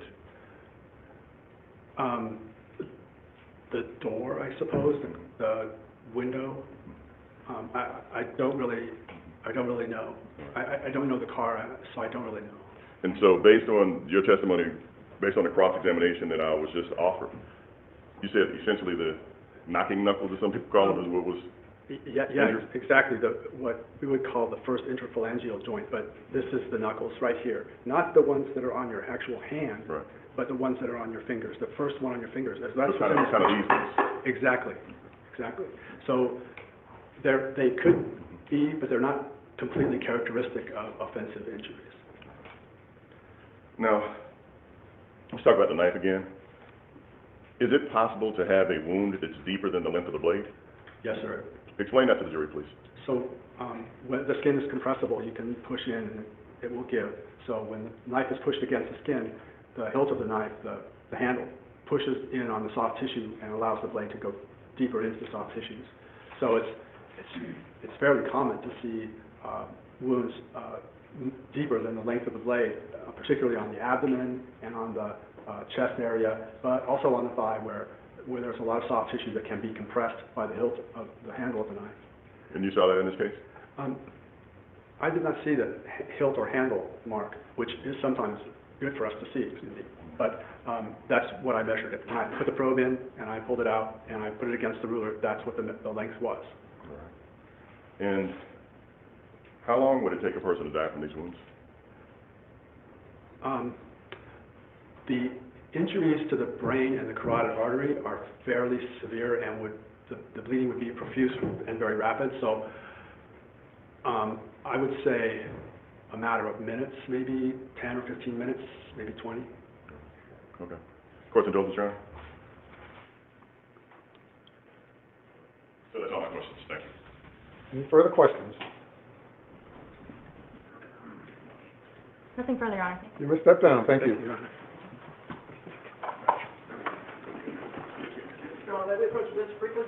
Yes, sir.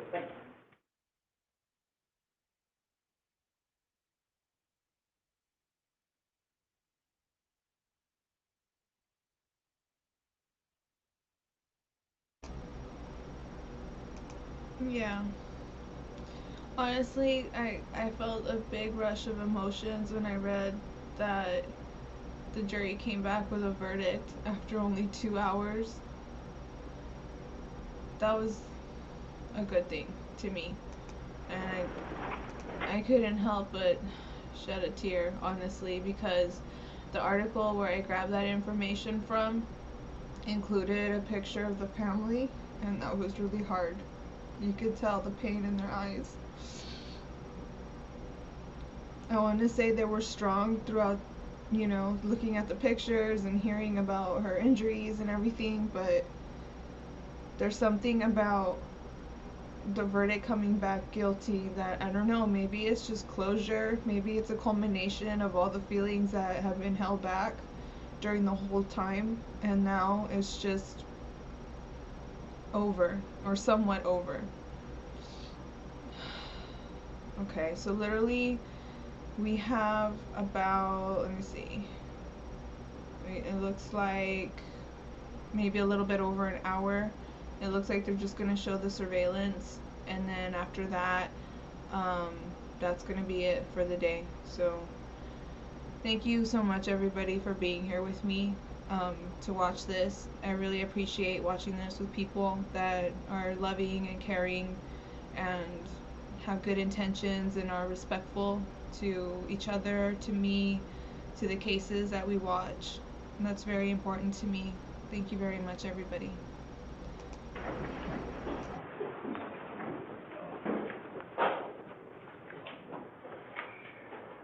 Yes, sir. The state called Justin Martin.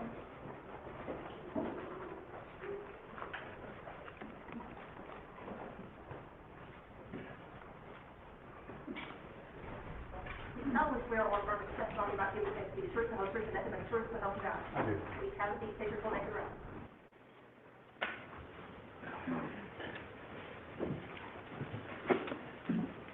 Justin Andrew Martin.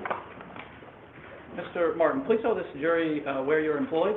I work for the Fifth Circuit Solicitor's Office in South Carolina.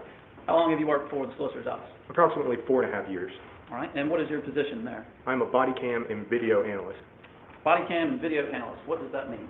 I collect and distribute body camera evidence from multiple law enforcement agencies within the district, distribute that evidence to the appropriate staff in our office, and I also help with compatibility and codec issues with surveillance video from various private and public entities.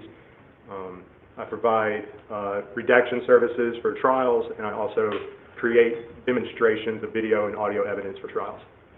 And you referenced surveillance footage. Does that include the likes of statewide security? It does. That's a business that Mr. Shealy, who was here earlier this week, is that correct? Yes, sir. All right. And as part of your duties, you review surveillance footage such as this? Yes, sir. In some instances, does that include the editing of some of those videos? Yes, it does. And how so? I will take evidence that we often receive a tremendous amount of volume of video. Oftentimes we'll receive video that has nothing to do with the trials. Law enforcement gives us cameras that aren't necessarily on the scene of a crime. Sometimes the video files can be extremely lengthy, ranging from 10 minutes to several hours long, when the action that pertains to the case really only consumes maybe a minute or less of that camera footage. All right, and I'm going to show you State Exhibit number 3 and State Exhibit number 12 that are both already in evidence. Do you recognize those? I do. And State 3 is what? That is video from the bird dog business. And State number 12? That is security footage from statewide security that is owned by Mr. Shealy, I believe. All right. And approximately how much content is on the statewide security videos in State number 12? I believe there's about 28 gigabytes of video, and that roughs out, because of the system that they use or the different cameras that they use, it roughs out to be around 25 hours of video. So if you were to watch every video on State 12 all the way through, it would take approximately 25 hours, is that what you're saying? Give or take. All right. And additionally, the videos on State 12, you've had an opportunity to review those, correct? That's correct. As provided, were they in any sort of sequential time or location order? They were labeled by an approximate area of the camera's locations. They were not organized by time or by position, only by chapter, which is could mean a different camera location or a different time frame in which that camera was recording. When you say that they were labeled in some way, what identifying features were they labeled by? Not the chapters, but the cameras themselves. They might have the location of the corner, an intersection that the camera footage was recorded at, and that's the most of it. Either it's that, and then at the lower level, it's a chapter number. All right.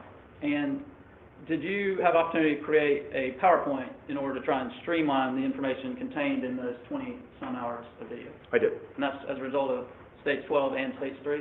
Yes, sir. Okay. During the creation of this PowerPoint, what was the focus of what you were looking for in those videos? A black Chevy Impala. Okay. And specifically as it pertains to the Impala, were you looking for times and locations of the Impala That is correct. on March the 29th, 2019? Yes, sir. Okay. Were you able to, in fact, find clips of what appeared to be a black Chevy Impala? Yes, I did. Did you pull those clips and put them as part of your PowerPoint? I did. All right. And those were pulled from the originals provided by Statewide? Yes, sir. Mr. Martin, when you do that, do you alter those clips in any way? I do. How do you do that? I reduce the amount of time on the clip. I start a video clip at the beginning of when the action of the Chevy Impala is on camera, and then I generally cut when the action of the Impala is no longer on camera. Okay. And are there additional features that you might insert into the videos in any way regarding those clips? Yes, I will sometimes duplicate the video layer and create a highlight on the actionable part of the Impala, especially in areas of the video where there's a lot of other action and camera occurring on scene. So you would highlight the activity of, in this instance, an Impala, right? Yes. Is that what you're saying? Yes. And then also in various cameras, would you also then zoom in as well? Yes, the technical term would be to scale and translate, but really I'm just stretching the pixels out so that it fills more of the actual screen space on the display, and then I reposition the video layer so that the area that the Impala is on screen fills the screen more fully. Even with the edits, as we'll call them, that you've just described, do the clips included in your PowerPoint, are they a fair and accurate representation of how the originals appeared? Yes, sir. Okay. And do you also use maps in this presentation? I do. What are those maps of generally? I made several maps with images with little triangles on them that indicate the view angle of the various cameras that the video was captured from. And what was the purpose of that? The cameras throughout Columbia and the Five Points District are numerous. There are several of them. They are oriented in different positions, in different directions, on different streets. The purpose of it is to show what angle you are seeing what footage from. The maps that you refer to, do those also provide a fair and accurate depiction of the locations that you're describing? Yes, sir. And would use of this PowerPoint assist you in showing what's believed to be locations and times of what appears to be a black Chevy Impala? It would. I'm going to show you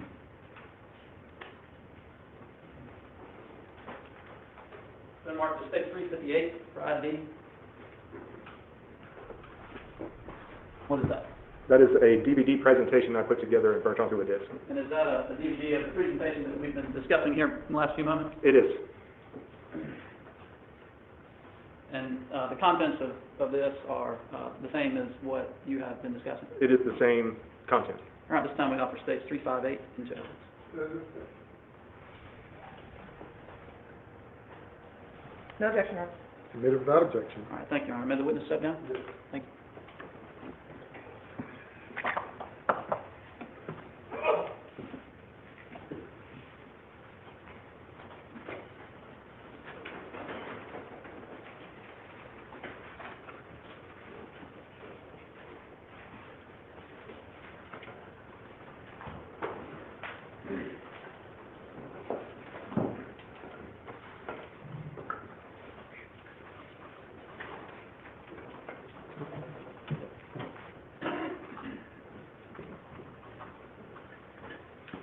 Your Honor, permission to publish. Yes, sir. Thank you. Mr. Martin, I'm going to ask you to try to keep your voice up while you're down here so the court reporter can take down what you're saying. Yes, sir. All right, if you would give the jury some sort of orientation as to what this map from State 358 says. This is the Five Points District where the incident occurred. This is Divine Street heading east. Down, and as it merges here, it turns into Garnesbury Road, which is also 378. Is that also known as Sumter Highway? Yes, sir. Okay, and you earlier referenced on these maps that there were some triangle shapes of some kind. Can you tell us what those are on this map? Each one of these triangles represents a different camera on the same pod from statewide security. So oftentimes these pods will have 3 or 4 cameras on each device. One is facing due west, one is facing north, due east, one's facing northeast, and one's facing north.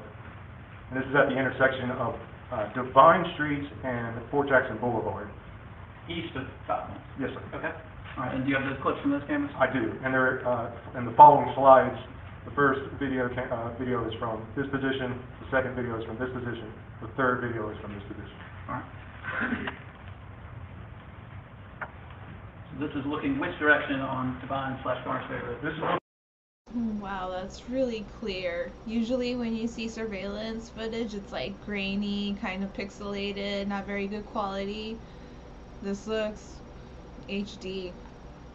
I'm just pointing that out because usually you never see something this like good. Let's keep watching. Looking east on Divine Street before it turns into Garner Ferry Road, in front of the Bilo, across the street from the intersection of Fort Jackson Boulevard and Divine Street. So Sumter is that way and Columbia is back towards me? Sumter is heading away from the camera. 5 Points is toward the camera. And we see here what appears to be a black Chevy Impala.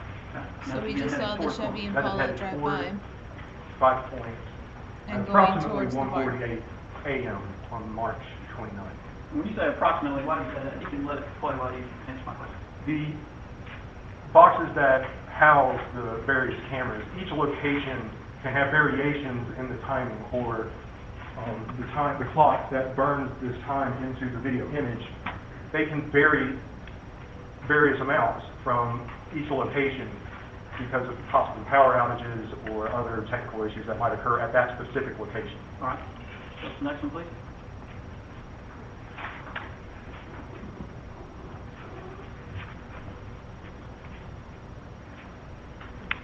This is from the same location, but the camera is pointed slightly more to the northeast. You see the same vehicle here moving forward. 5 Points. And again, same location, looking more northward on Divine Street, heading toward 5 Points at 1:48:23 a.m. Okay. And if you could orient the jury to this map. So from the previous location, the previous camera angles that we looked at would be over here, approximately 2 miles further east from the current triangle, which is on the intersection of Divine Street and Holly Street. This camera is facing due east. And 5 Points is where in this? On the left side of the screen, approximately 6 blocks from this camera angle. Okay. Again, the time on this one appears to be approximately 1.5 minutes fast. You see the chevron and the same body style as the Chevy Impala. All right, and this map next shows what? So this is further down Divine Street, Same street that the previous video indicated. Okay. This is further west on Divine Street at the intersection of Divine and Hardin Street. These are 2 cameras located outside of Lucky's Bar. The first slide that we'll see is from the north-facing camera facing Divine Street, and the second video is facing northeast directly into the intersection of Divine and Hardin Street.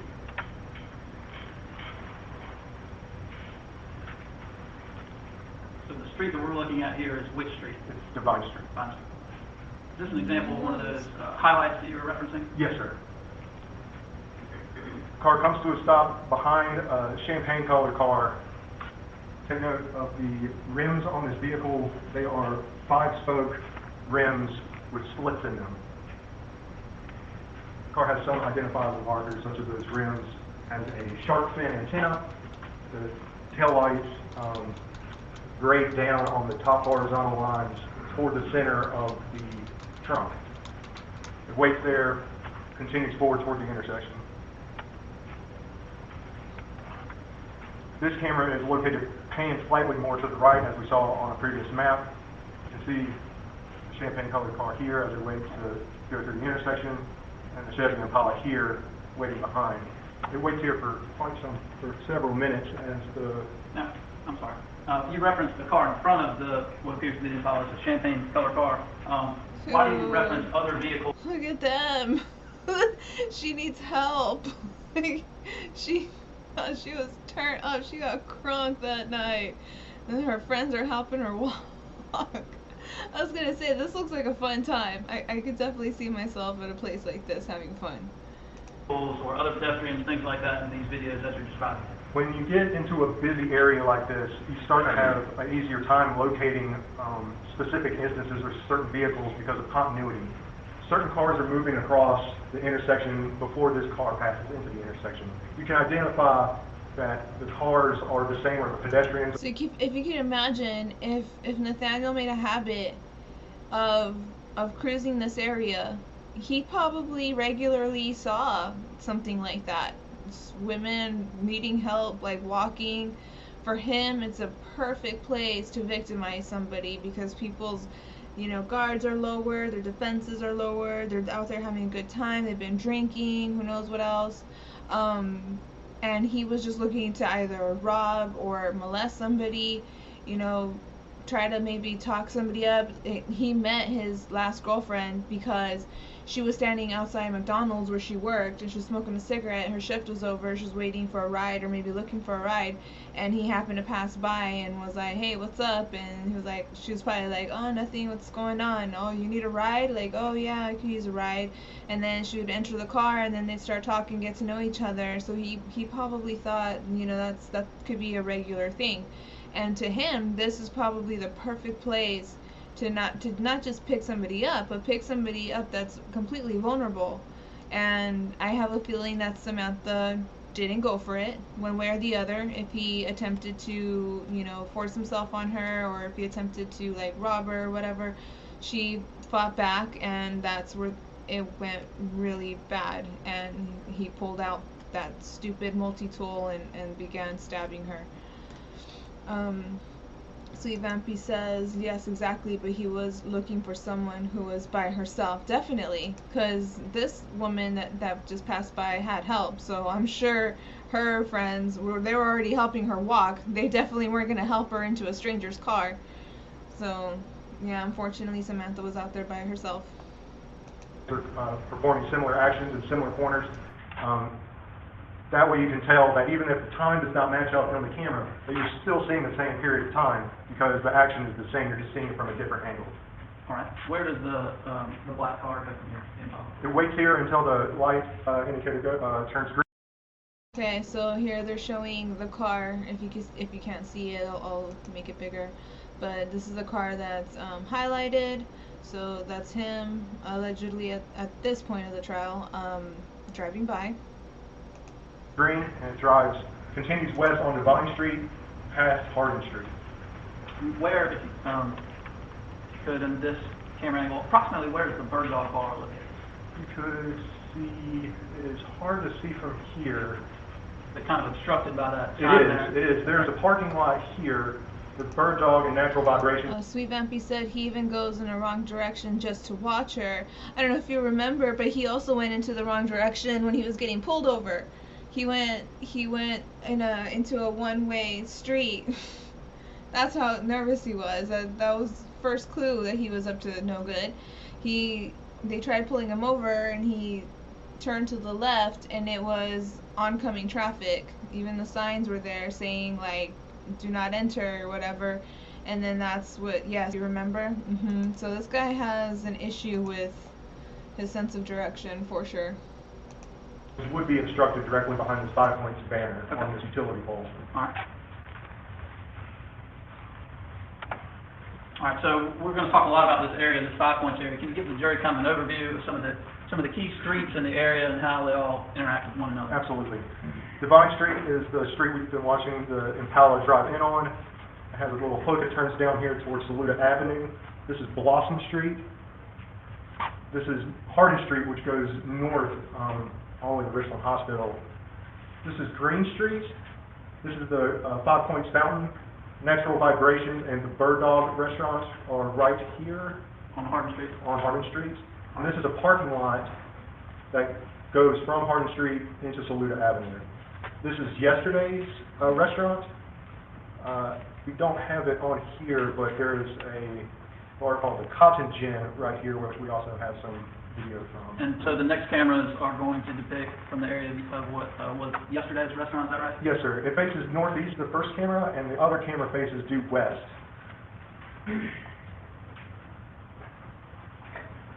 Again, you can see the black Chevy Impala waiting at the red light.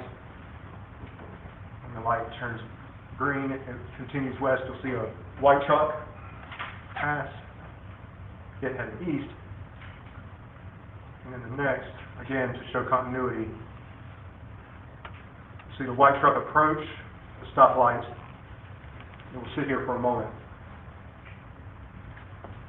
You can see the highlighted area here as the black Impala continues west towards Saluda Avenue. It comes to a stop at a stoplight there. It's also followed by a black car that pulls into the right lane beside it. Comes to a stop at the intersection of Divine and Saluda Avenue. All right, and what is the next? And there's a large passenger bus that follows alongside. I mention these things to show continuity. The next camera angle is facing southwest, looking down Saluda Avenue from the intersection of Divine Street and Saluda Avenue. It shows the median here and this intersection at Blossom and Saluda Avenue. And can you describe the setup of Saluda Avenue here? You mentioned the median. Yes, there's a very large, wide median that separates the northbound lane and the southbound lane on Saluda Avenue. As it approaches the Fountain and Five Points, there is a break in the median at the intersection of Divine and Saluda, and there is a break in the median at the intersection of Blossom and Saluda. And then the median, does it extend across Blossom Street into the neighborhood here? Yes, the raised median continues into the neighborhood, and there's a north and a southbound lane for Saluda Avenue, moving south from that location as well. So this is looking towards that neighborhood, is that right? Yes, sir. And there's the black car that was to the right, black Chevy Impala turning into the left turn lane, and the large passenger bus continuing on to Blossom Street. And the approximate time, I understand the caveat about not being able to set the exact time, the approximate time at this point is what? Approximately 1:57 a.m., March 29th. We sit here for a little bit of time waiting for the light to change. But I was gonna say, wow, those cars are speeding, but no, it's because I have the the videos sped up to 1.25. I'm sorry, I was confused. Impala performs a U-turn and comes back north on the northbound lane on Saluda Avenue, gets into the right turn lane on Divine Street to head back east. And just to make sure we're oriented, so is that turning right here, is that headed back where it just came from on Divine Street? That is accurate. Okay.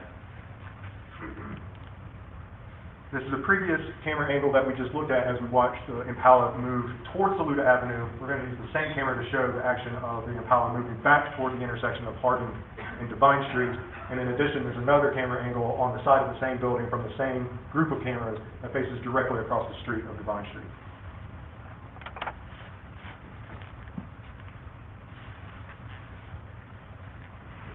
And again, this one has been highlighted.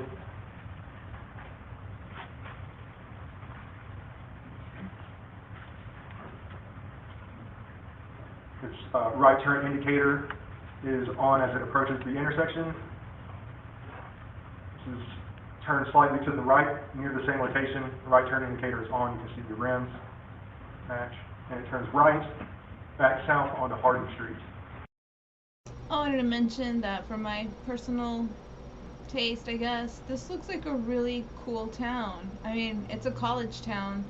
I'm assuming these are all like college-aged people walking around and stuff, but I would love to live in a place where people walk everywhere and there's a nightlife and it's like a small town. I don't know if it's a small town, but it seems like it, and just looks like a lot of fun.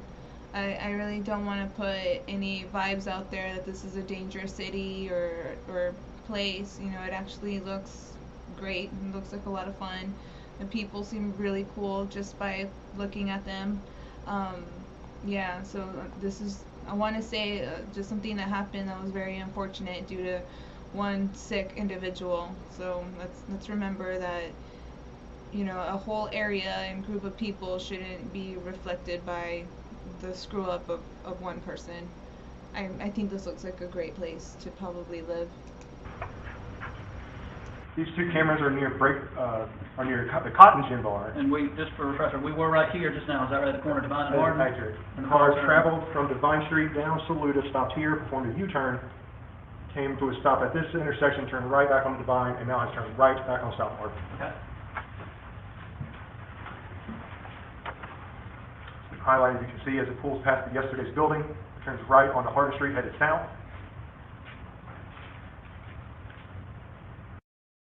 This guy's having a hard time standing up. The guy that passed by right now was like wobbling. Look over here. This girl is holding her man up. He's like a whole foot taller than her.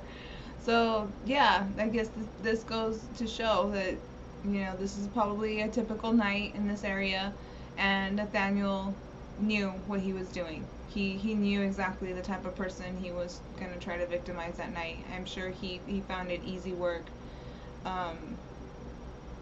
to you know, to try to pick someone up and then take advantage of them. This is panning slightly to the left. My question is, and unfortunately I don't think we're ever going to find out, is if this was his one and only time that he did this to somebody. I'm guessing if, you know, there was other victims, this case trended. This was nationwide news because it had to do with Uber. And after this happened, Uber even changed their policies on how people would be able to locate their drivers and stuff like that. Yeah.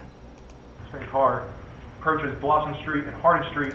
Oh yeah, so the point I was making is if somebody had recognized him at all, I want to say that maybe they would have been exposed to this case and recognized him somehow, or maybe they would have gone to the authorities and said, hey, I know this guy, like he tried something too. But even in that case, sometimes they'll throw out potential witnesses for whatever reason. So I'm not sure if we'll ever find out if he had any other victims. To the left, same car approaches Blossom See this guy? He's looking at his friend here and he's just wobbling around. Street and Harding Street, turns on its left Come indicator. on, you could do it.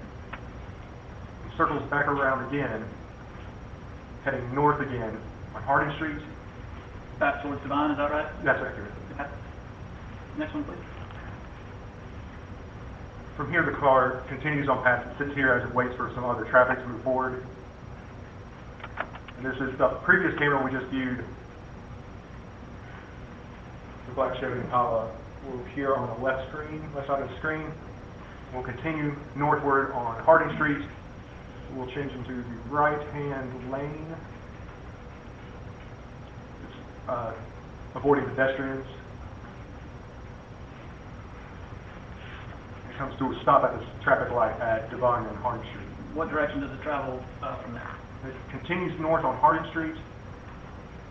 The next two camera angles we look at are outside of the Bird Dog restaurant. Sweet Vampy says, I bet he's done this many times but never got caught. That's crazy. I think you're right. I mean, okay, Sweet Vampy. Enjoy your supper. The first one is facing due east. The second camera is facing northeast. And so, what you've described thus far, correct me if I'm wrong, is been down in this area, and then just now we witnessed here on the Hardin Street block between Divine and Blossom, is that right? Right. It continued here and circled back around here and headed back north, and is currently sitting at the intersection of Divine and Hardin Street. Okay.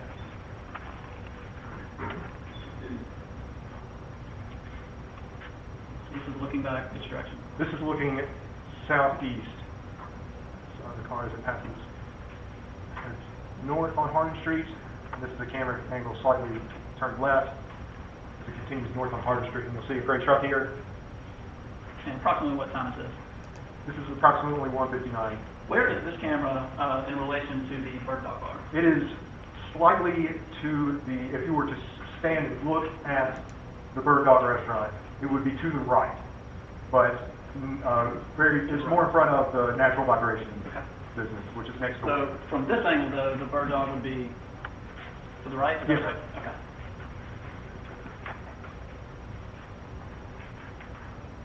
So moving further up Hardin Street, the previous camera angle we just viewed from is right here near this parking lot of the Bird Dog. Impala continues northward on Hardin Street. It passes Green Street, and at the intersection of College Street and Harding Street, the next several slides are from these three camera angles. We started this angle, 2 videos on that angle, and this angle at that. And is there a particular point of interest there, the reference point in this area? There's a Chick-fil-A that's very popular. Okay, 5 points right here. All right. There's some more raised mediums. So where would the Chick-fil-A be in regard to this camera box? Approximately where you're standing, but further back another 100 feet. You see we got the gray truck following with continuity.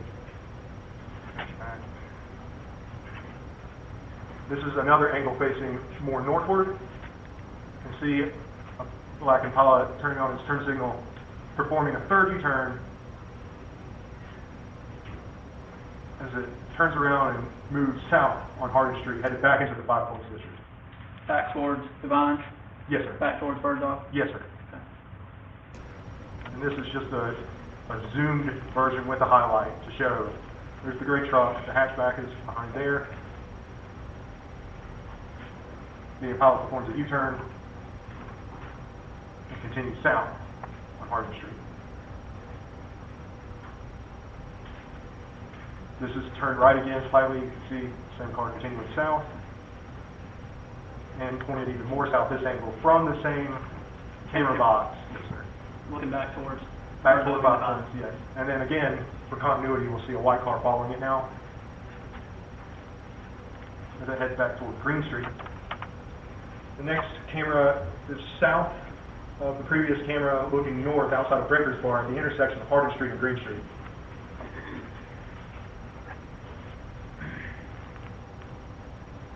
See the black Chevy Impala continuing south on Harding Street, and the white car is still behind it. This camera is located outside of Natural Vibrations. It's facing northwest. And that is where in relation to Bird Dog? It is directly next door to the Bird Dog restaurant. It faces northward. You can see Harding Street, a little bit of this parking lot from this angle. The approximate time on this camera? 1:59, 2 o'clock a.m.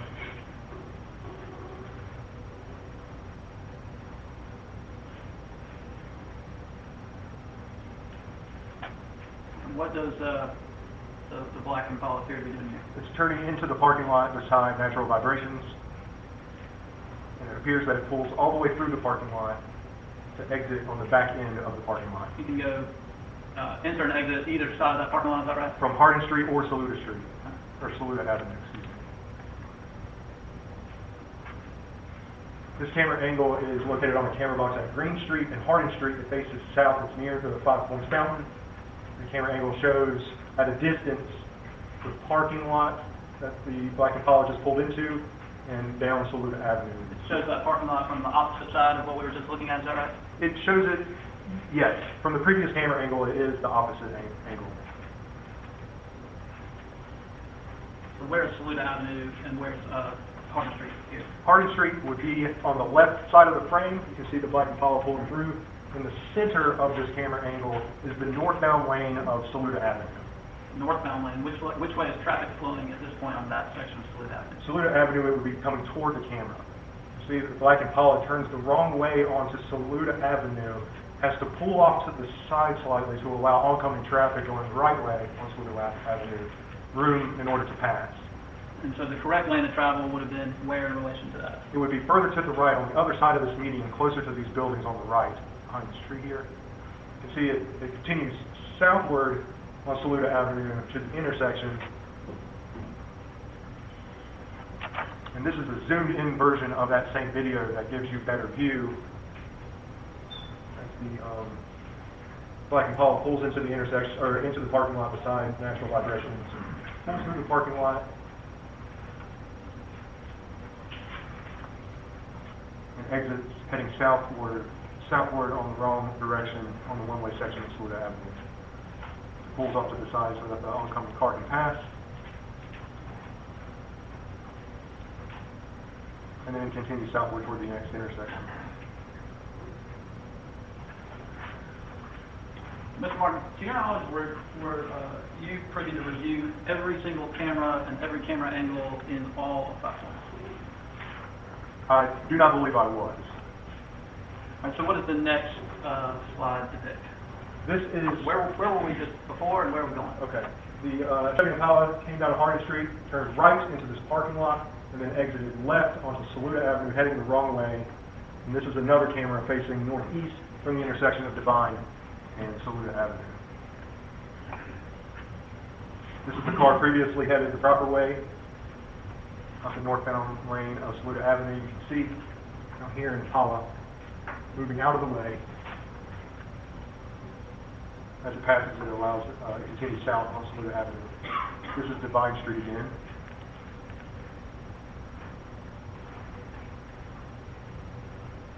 comes to a rolling stop.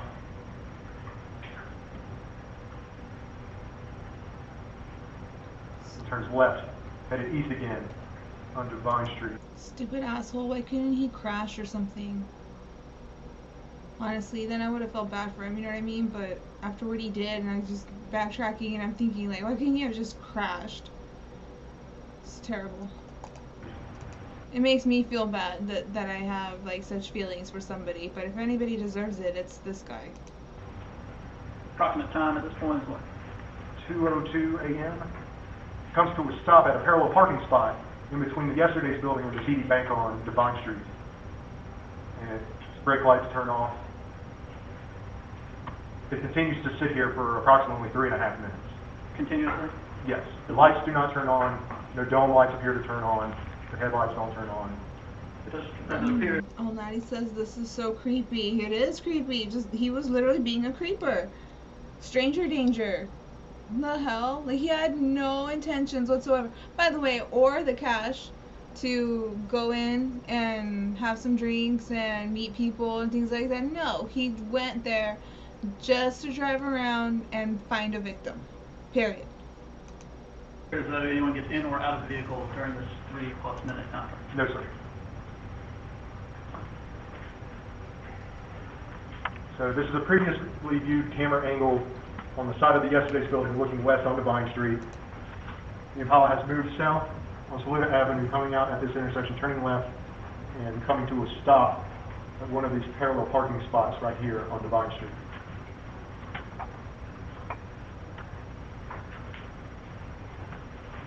So you'll see again, Saluda Avenue is over here.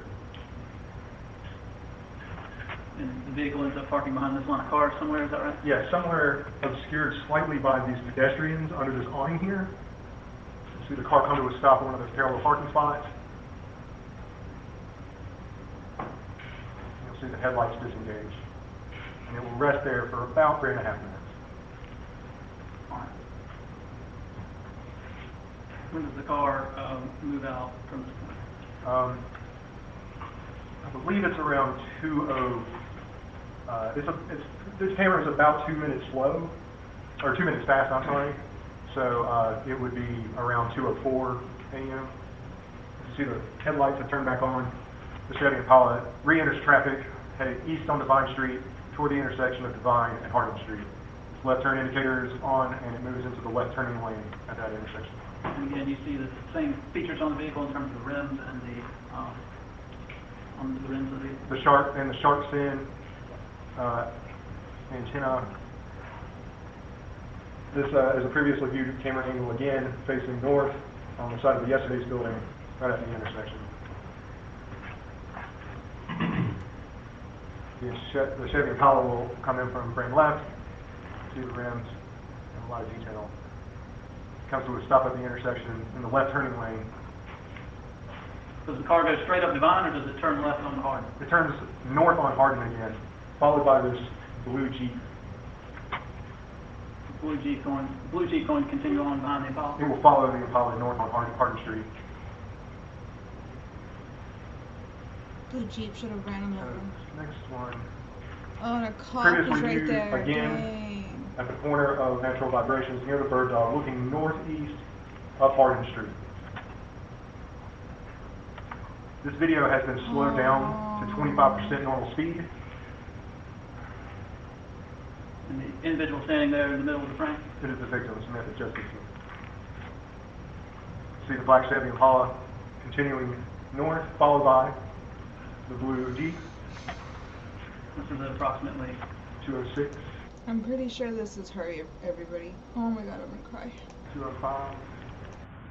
When it approaches Green Street, you see that the blue Jeep continues north, passing the Impala on the left. The Impala turns right onto Green Street. And this is just again to show the continuity you saw before. It was being followed by this blue Jeep. And we'll use that to show continuity again shortly. This is a zoomed in version of the previous video to show indication. The blue Jeep passes on the left, the Impala turns right onto Green Street. This is the first time that we've seen the Impala turn onto Green Street, correct? That is accurate. This camera is facing north, or southeast, mostly east, from the Breakers Bar area. There's a camera box here that faces down Green Street. You can also see down Hardin Street to some extent. This is the blue Jeep again, showing continuity. The blue Jeep passes. I'm sorry to interrupt. Why was continuity necessary for this camera? This camera's time is off approximately, the time indicated on here is 2 minutes slower than the time on the other cameras. We see that the Impala is turning right again on the Green Streets. This camera is facing south from the adjacent corner on the same intersection.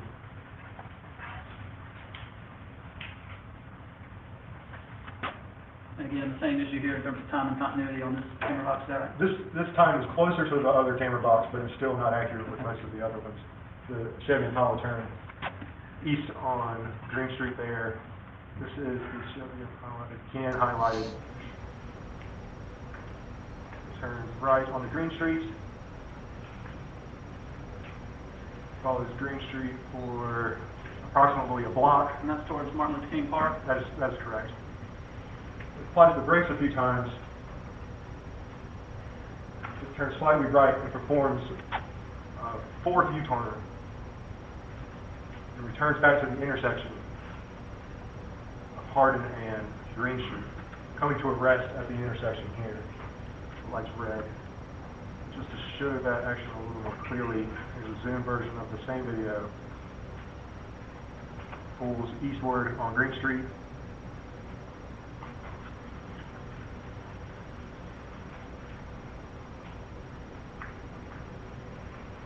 And performs another U-turn. Once the vehicle gets back to that intersection, which direction is it going to travel? It gets to the intersection in the left turning lane to turn left, headed south again onto Hardin Street. Back towards Bird Dog and Divine? That is accurate. We viewed this camera angle earlier, facing northwest, looking down Hardin Street. At the parking lot beside Natural Vibrations and the Bird Dog. And the approximate time on this camera? Indicated at 2:08 a.m. See here a black Chevy Impala pulling toward the same Impala, turning back into the same parking lot. This is really sad. Does it drive all the way through again this time? This time it stops halfway through the parking lot and backs into a parking space, as indicated by the headlights flashing up against the back of the cars across the parking lot. Are there some continuity vehicles in place here as well? Absolutely. There's a white car, a silver car, we'll be seeing soon. A gray minivan follows behind.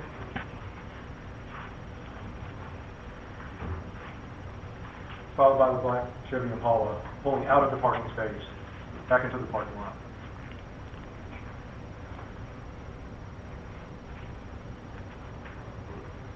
Gray van re-enters traffic. Chevy Impala. Well, Natty says hard to watch because we know it ends in her death. Absolutely. My voice is even like going away from where I'm trying to fight back, wanting to cry. This is really devastating. And then I keep going back to the article where I was reading the verdict, and I just keep looking at her family, and it's just really heartbreaking. And what, if anything, did you observe about the positioning of the seats in that vehicle at this point? The driver's side seat appears to be reclined significantly, which is also, out of all of the surveillance I viewed, the time in which most light enters the cabin of the vehicle.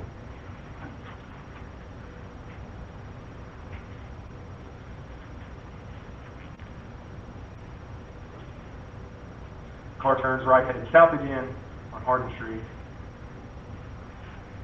This is a previously viewed angle before that we've seen already, but just a little later. It's turned slightly to the right of the video we just saw. Now, where are we in time on this clip as it pertains to the previous clip? This clip has started 3 minutes earlier. So that is the same, the time on this camera is the same length to the same camera we just saw. We just rewind the time a little bit. Exactly. Okay. This camera angle shows the full amount after the black Chevy Impala follows behind the victim heading north on Hardin Street, follows this red car. And it turns into Green Street. You can't see the U-turn previously shown. So it's 206, is that right? Yes. And the Impala's about to pass on Harding? Yes, heading north right here, followed by the blue Jeep again. Okay. He turns right onto Saluda, or onto Green Street, I apologize. Performs a U-turn and comes back out, enters this parking lot, backs into a parking space, and re-enters traffic. So is it fair to say that this is just showing Ms. Jefferson during the time of the cameras that we previously watched a few moments ago, the U-turn by Martin Luther King Park and all that? Yes, sir.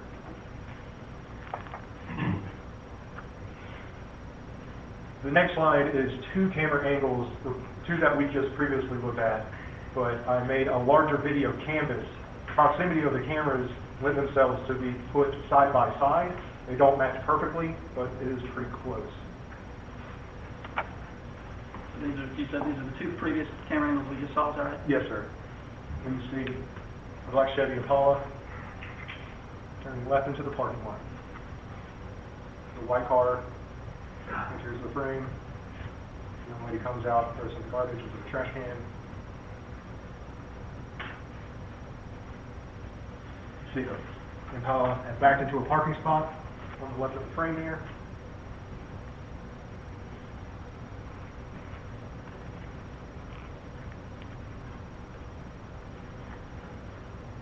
Gray car. So is she the girl that just went into that car, or is she the one that's standing there? I'm a little bit confused now.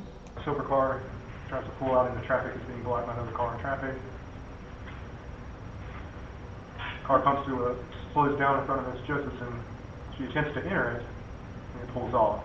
And as she's doing that, as she's approached this silver car that ultimately pulled off after she attempted to get into it, where is the Impala during this? The Impala is over here, still in the parking lot behind. Oh, okay, so she thought that first car was her ride, but they pulled away. She ran up to it, and they pulled away. And I can see why she thought that was the car, because the car that she was looking for was supposed to be a charcoal gray Charger, I believe.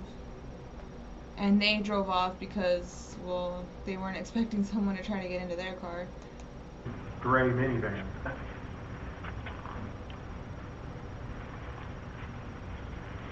See, I was confused because this girl opens the door, she looks in, she looks like she talks to them as like, hey, are you so-and-so kind of a thing, and then she gets in. But I guess that's not them. It is Samantha Josephson is the woman that's standing with the orange top and the black pants. Once the Impala pulls out of the lot, which direction does it turn? It turns right. Headed south. It turns into this handicap spot right here.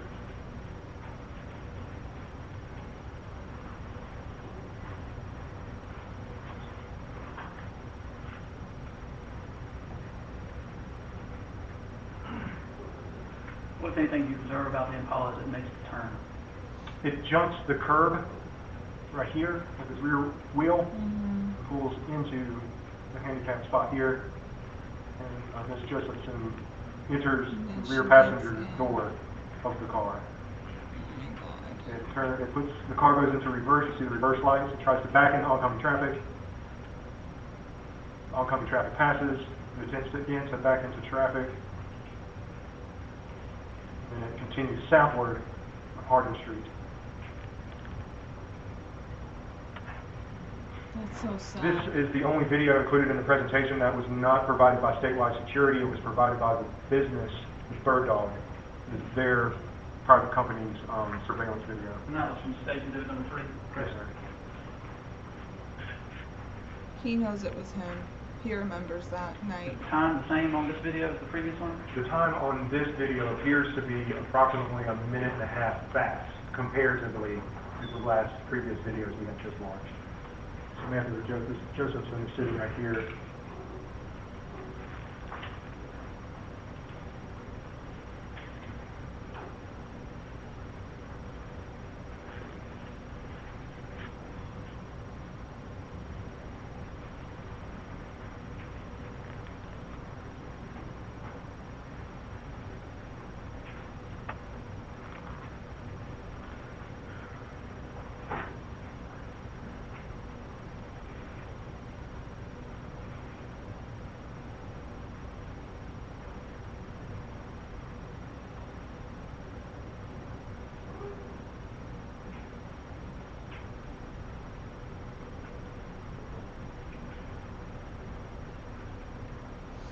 Sweet Vampy says he watches her like pray. I think so too. The entrance to the park and exit to the parking lot that we've been referencing in prior videos, can you describe where that is in relation to Miss Tiff's? It is directly behind the way that she is standing right now, slightly to the left. The sidewalk is here. The parking lot entrance is here from Hardin Street. The parking lot is on the other side of this corner of the building.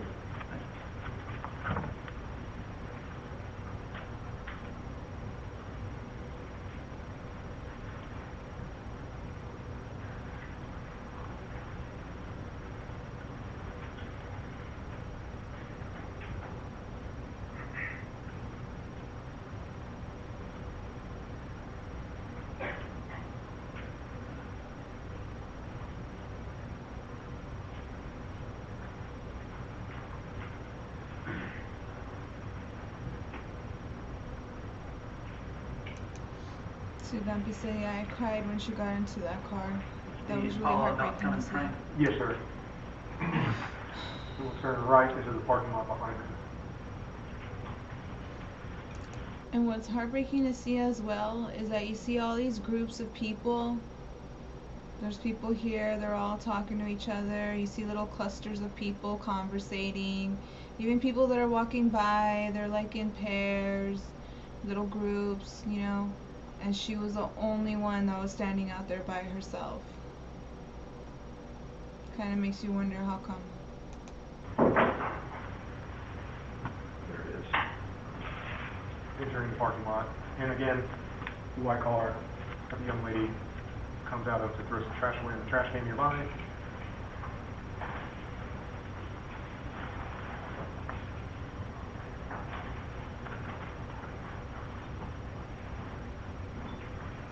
Oh wow, so if you, let me go back a little bit. So if you look up at the top of the video, this young lady, attempted this car first. They told her no. Then she went to this car, and then they told her yes. I'm guessing. Cause watch, 343.52, 343, let's go. 343.49 might work. Nah, maybe a little bit more. Hold on, I want to get this right.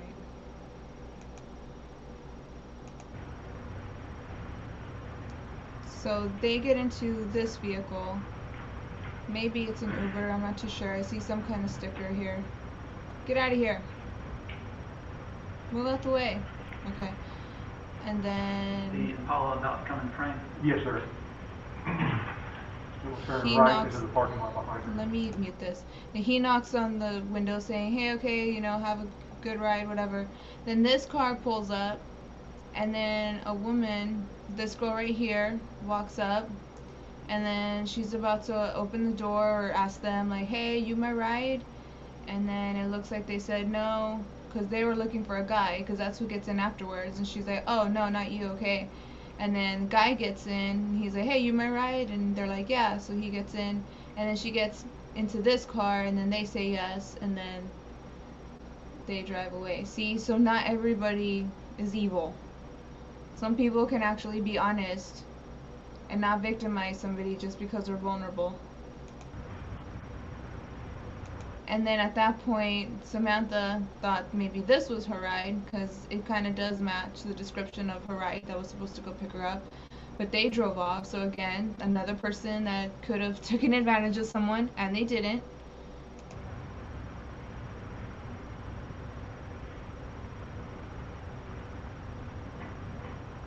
So the black Impala pulling back out into traffic shortly, and it jumps its rear passenger tire on the curb.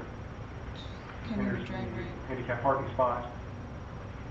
And I don't know what happened here, because I wanted to say that maybe it would be easy to mistake a charcoal gray car with a black car at night, but in the other surveillance video that we saw, it was clearly a charcoal gray car, and she thought that was her car. So I don't know if maybe she got impatient and just wasn't focusing anymore, because she got the right color the first time, and then the second time she just kind of hopped in even though it was a black car.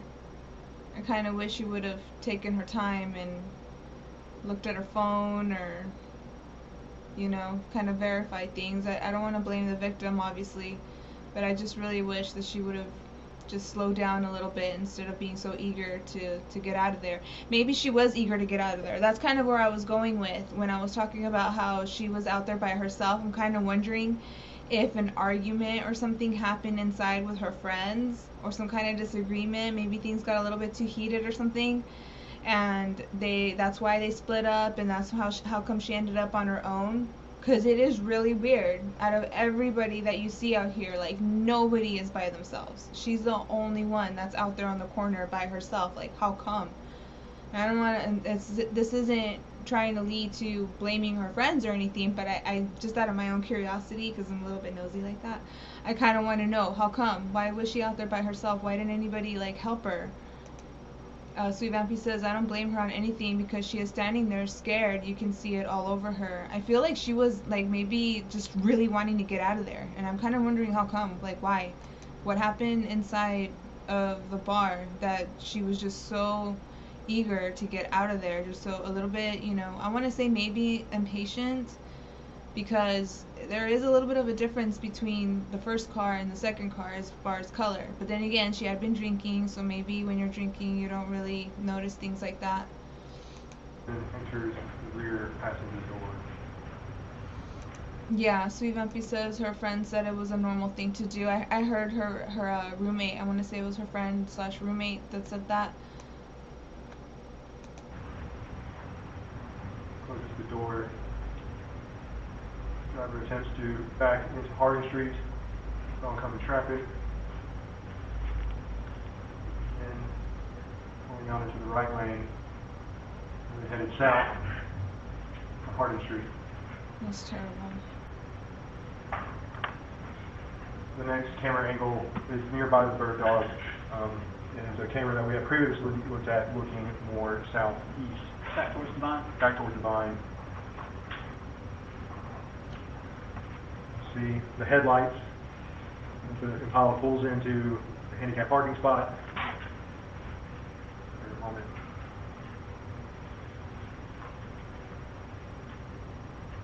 Attempts to back up, stall briefly because of oncoming traffic. And then it re-enters traffic, passes this vehicle on the... And another point to be made is we saw a woman ask one car, hey, are you my Uber ride? And then she went to the second ride. You know, so maybe Nathaniel kind of knew that that kind of thing is regular, where people mistake cars as a ride share, and maybe he knew exactly what he was doing. I've been trying to put myself in his shoes in a way. What was he thinking? What does he normally see when he goes out there? He's obviously not trying to go in and pay for drinks and food or whatever it is people do there, and get to know people. He was for sure looking for someone to victimize. All Night, he said, I wonder how many other men are just lurking at clubs hoping a woman gets into what she thinks is an Uber. Exactly. And Sweet Vampy says that she noticed that as well. There's probably a lot of men. That's crazy. I've never taken an Uber ride. I'm not, how do I say, I'm open to it. I mean, if I need to get somewhere and that's the only way to do it, I would. I definitely don't want to let this case, like, create a phobia in my character. I'm already dealing with a bunch of phobias. But I think there is a lot to learn from this case. Left, running the silver car, pulls to the intersection of Vine and Harding Street in the right-hand lane, comes to a stop at the stoplight. This is another previously viewed camera angle, facing north at the corner of yesterday's is on Vine and Harding Street. See the silver car, the black Chevy Impala here in the right-hand lane. The light turns green. Continue southward on Harding Street. Toward Blossom Street. This is another camera up high on the opposite side of the building on yesterday's, looking down to Santee of Hardin Street. You'll see from this angle, for continuity purposes, a delivery car with a car topper moving south down on Hardin Street, followed by a black Chevy Impala, a gray car, and a gray truck.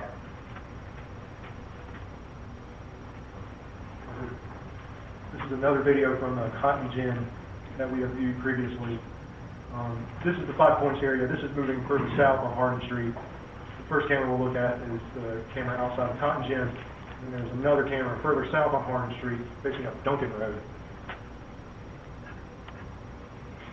Again, you'll see... So this camera's looking away from 5 Points towards Hardin Street? Yeah, this is Hardin Street, and this is the intersection of Blossom and Hardin Street. Hardin Street continues up a hill past that light. Here's the delivery car with the car topper.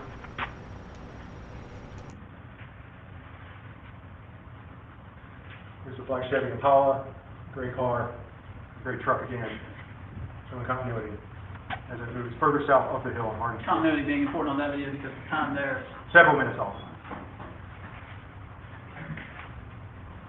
This is further down Hardin Street looking at Duncan. This is Duncan Street, this is Hardin, the camera's perpendicular. To the left on Hardin is 5 Points, to the right, is that towards the Rosewood area? That is true, Rosewood Drive, yes sir. You'll see car topper, delivery car, Chevy Impala, passes it on the left and continues south on Hardin Street. Further continuity, you'll see a gray car and a gray truck. At this point, continuity became difficult to achieve because there's not as much density of activity on screen. Can you explain what that means? The time of day that this occurred, there's not a lot of activity to be captured on camera. There's not a lot of cars moving around, there's not a lot of pedestrians on the street. So I was not able to find continuity in between camera angles or necessarily use just the time stamps on the video footage to find more video related to this Impala. However, we did have access to Samantha Josephson's GPS data on her cell phone that indicated that the car had turned down here, never made it to this intersection, but had come down to Rosewood, past this public supermarket here, and then south on Kilbourne, then back east on one of these roads here, back up south belt line up to this area, and then I could not find any other. And you said that the car, you did have information that it travels on Rosewood Drive, is that right? Yes, sir. And you said down South Kilbourne? Yes, sir. And according to this map, what part of Columbia is that in? This is the Rosewood District. Okay. This is 5 Points. So we've got it traveling so far to about here. And then I was able to find some additional clips based off of the GPS data from her phone. All right. The next two camera angles is outside of the Publix shopping center on Rosewood Drive. The first camera is facing west, the second camera is facing east. This is the black Chevy Impala here at 2:14 a.m. There's a gray SUV and a red car stopped at the intersection. Light turns green.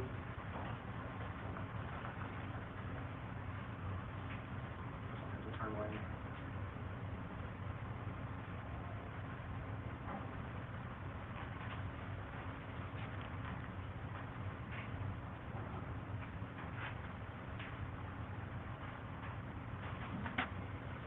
And all cars proceed east on Rosewood Drive. This is the black Chevy Impala again. The next angle is opposite of that corner. You'll see all of the cars moving west. East. Oh, my apologies. Continuing down Rosewood Drive. This next camera is on South Kilbourne Avenue at the intersection of Wide Oak Street. And as we look at this map, you said the next camera is here on Kilbourne, South Kilbourne? Yes. Where is that in relation to South Ott? South Ott Street is further to the west by, I would say, 500 feet. Oh, there it is. Yes. So it runs at an angle. It runs from northwest to southeast and then turns and runs more in a north-south orientation. Okay.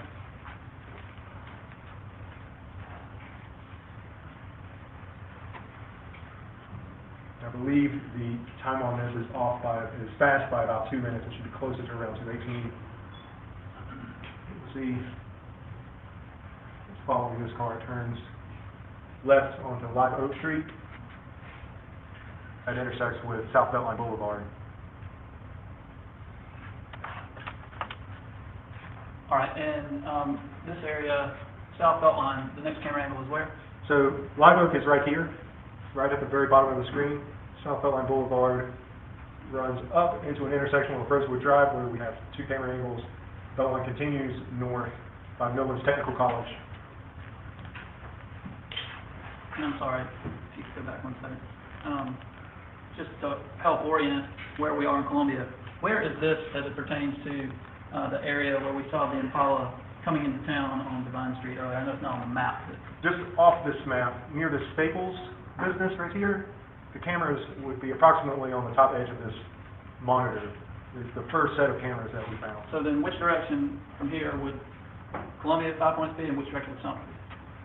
Columbia at 5 points would be to the west, Sumter is to the east, 5 points is northwest. All right. This camera angle is facing east on the corner of Rosewood Drive and Beltline.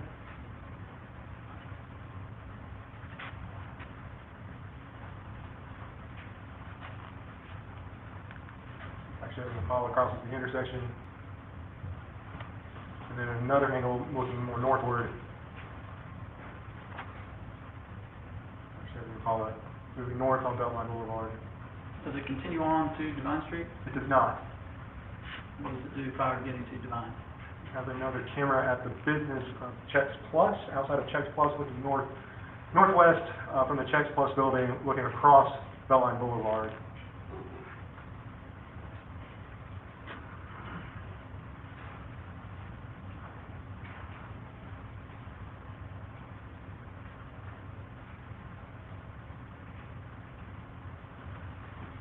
It was driving north on Beltline Boulevard and performs another U-turn and turns south. Based off of Samantha Josephson's GPS data, I was not able to locate any more camera angles in the Rosewood area. All of the provided video that I went through had no more instances from Samantha Josephson's phone to indicate that we could find any. I looked through several of them, I was not able to find any. All right, and what are we looking at on this map? The defendant's phone indicated that at a certain time frame, around 3:20 a.m., that the phone was traveling east on Garner's Ferry Road. This is a map of where we have three cameras at the intersection of Garner's Ferry Road, which is 378, and Veterans Parkway, I believe. There's three angles. The first view is this one, camera 2, and then camera 3 in that order. And so to orient everyone, 5 points. We saw Divine Street earlier, is that correct, on the Yes. car's way into town? Garner's Ferry Road turns into Divine Street at the intersection of Rosewood. Divine Street continues all the way into 5 Points. Okay, and so we're now down on the other side of that area, headed back out eastbound towards Sumter. Okay.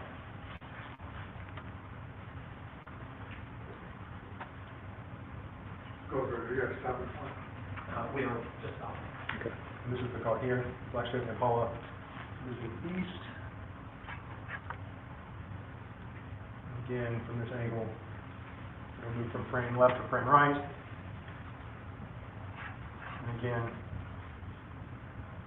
this camera looks east. Black Chevy Impala is headed off Garner's Ferry Road eastbound.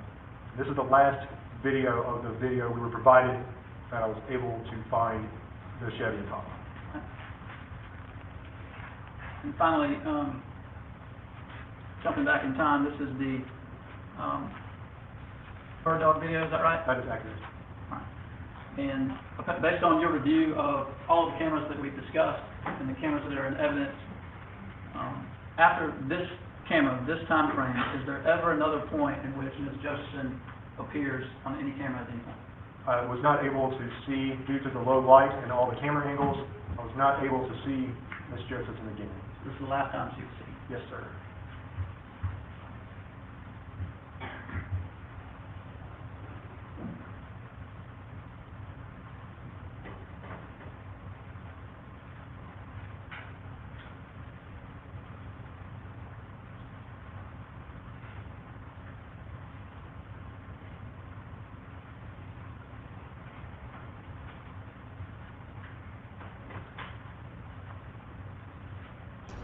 It's crazy. He just totally let her get in his car. And then he booked it out of there quickly. He wasn't even gonna wait for that car to move first. He just got out of there as fast as he Thank you, could. those are all my questions.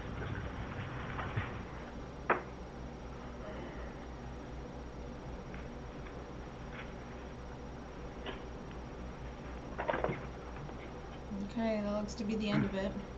Ladies and gentlemen, we break now for lunch and return at 2:30. Please do not discuss the case.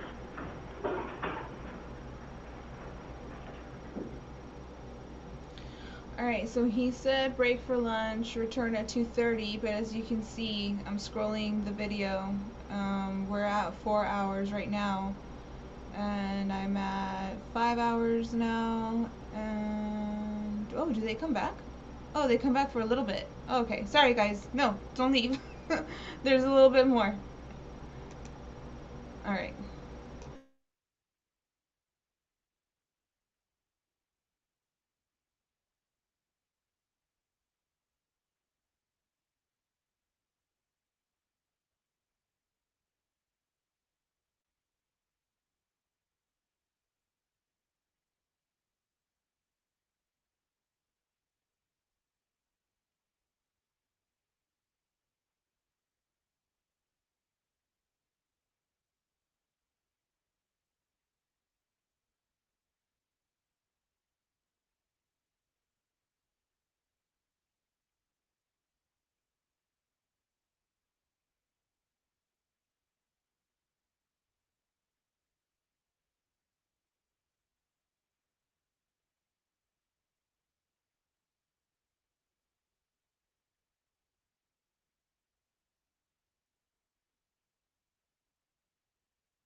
Alright, let's see what's going on. Okay. This looks right. Sorry about that.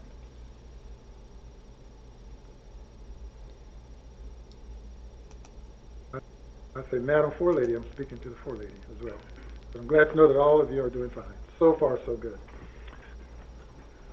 Cross-examination. Please, Court, Your Honor. Yes. Hey, Ms. Martin.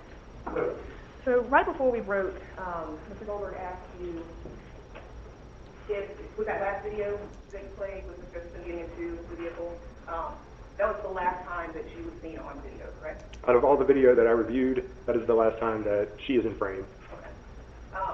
And you spent a lot of time with these videos, is that fair to say? Yes, ma'am. When did you create that PowerPoint? Over the course of the past 3 weeks. Okay. Do you recall when you handed it over to the court? I gave them a copy of it about 2 weeks ago, and then I made some adjustments as I continued to review more video just recently today. Now, you mentioned a few times when speaking with Mr. Goldberg that you were able Natty asked, did he have the child locks on the doors in the back so she couldn't escape? Yes, they covered that. Me and Preach were actually looking at the model of the car to see what the child locks were like, because from what I remember, child locks in cars were where you had to, you know, get out of the car and you had to open like the back door, and then you had to like switch a latch and closed the door and then the locks were activated. But apparently with his car, you could do that like just from the front seat.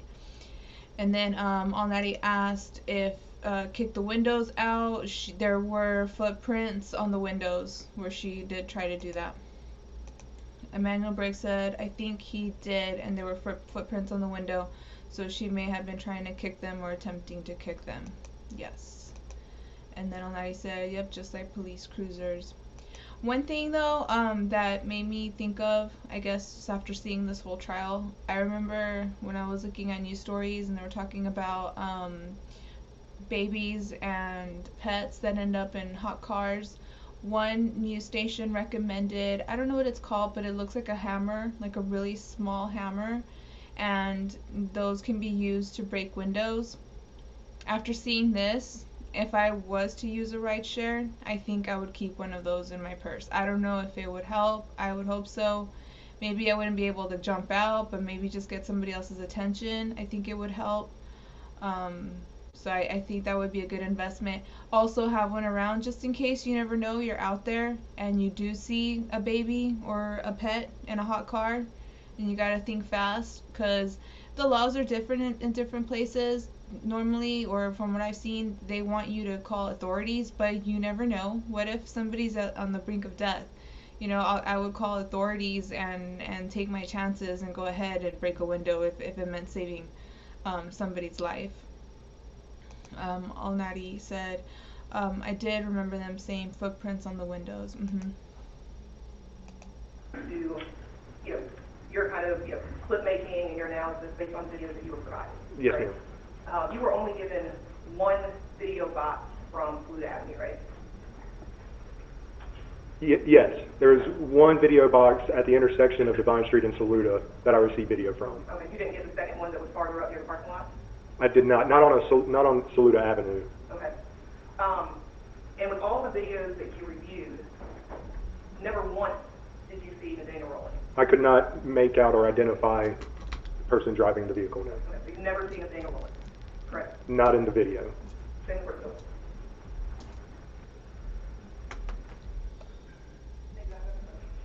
Any redirect? Thanks,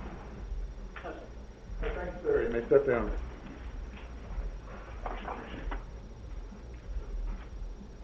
The next witness. Please, Court, Your Honor. At this time, the state of South Carolina rests its case. Right, ladies and gentlemen, that is the state's case. We'll need to have you go to the jury room while I discuss some matters with the lawyers. Please not discuss the case. Okay, so the judge is going to discuss matters with the lawyers, and it looks like they don't even bother to come back after that. And let me just make sure this is okay. There's a little bit more, there's like little breaks here and there, so we'll try to catch all of it. But after this next part, I want to say that's it. Yeah. Let's see, Alnighty says, yep, I have one in my glove compartment too.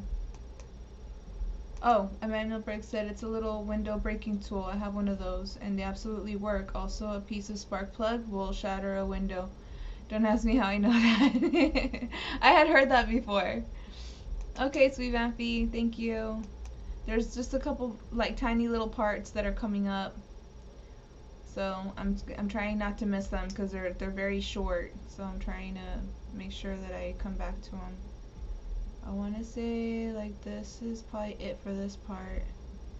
Let me go forward a little bit to where they show, yes, the flag thing, and we should be on time. Emmanuel Briggs said, that's good, those are great to have. Hopefully it's one with a seatbelt cutter. That's another good thing to have.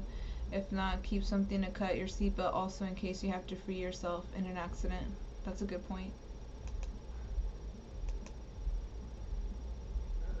Ms. Pennick.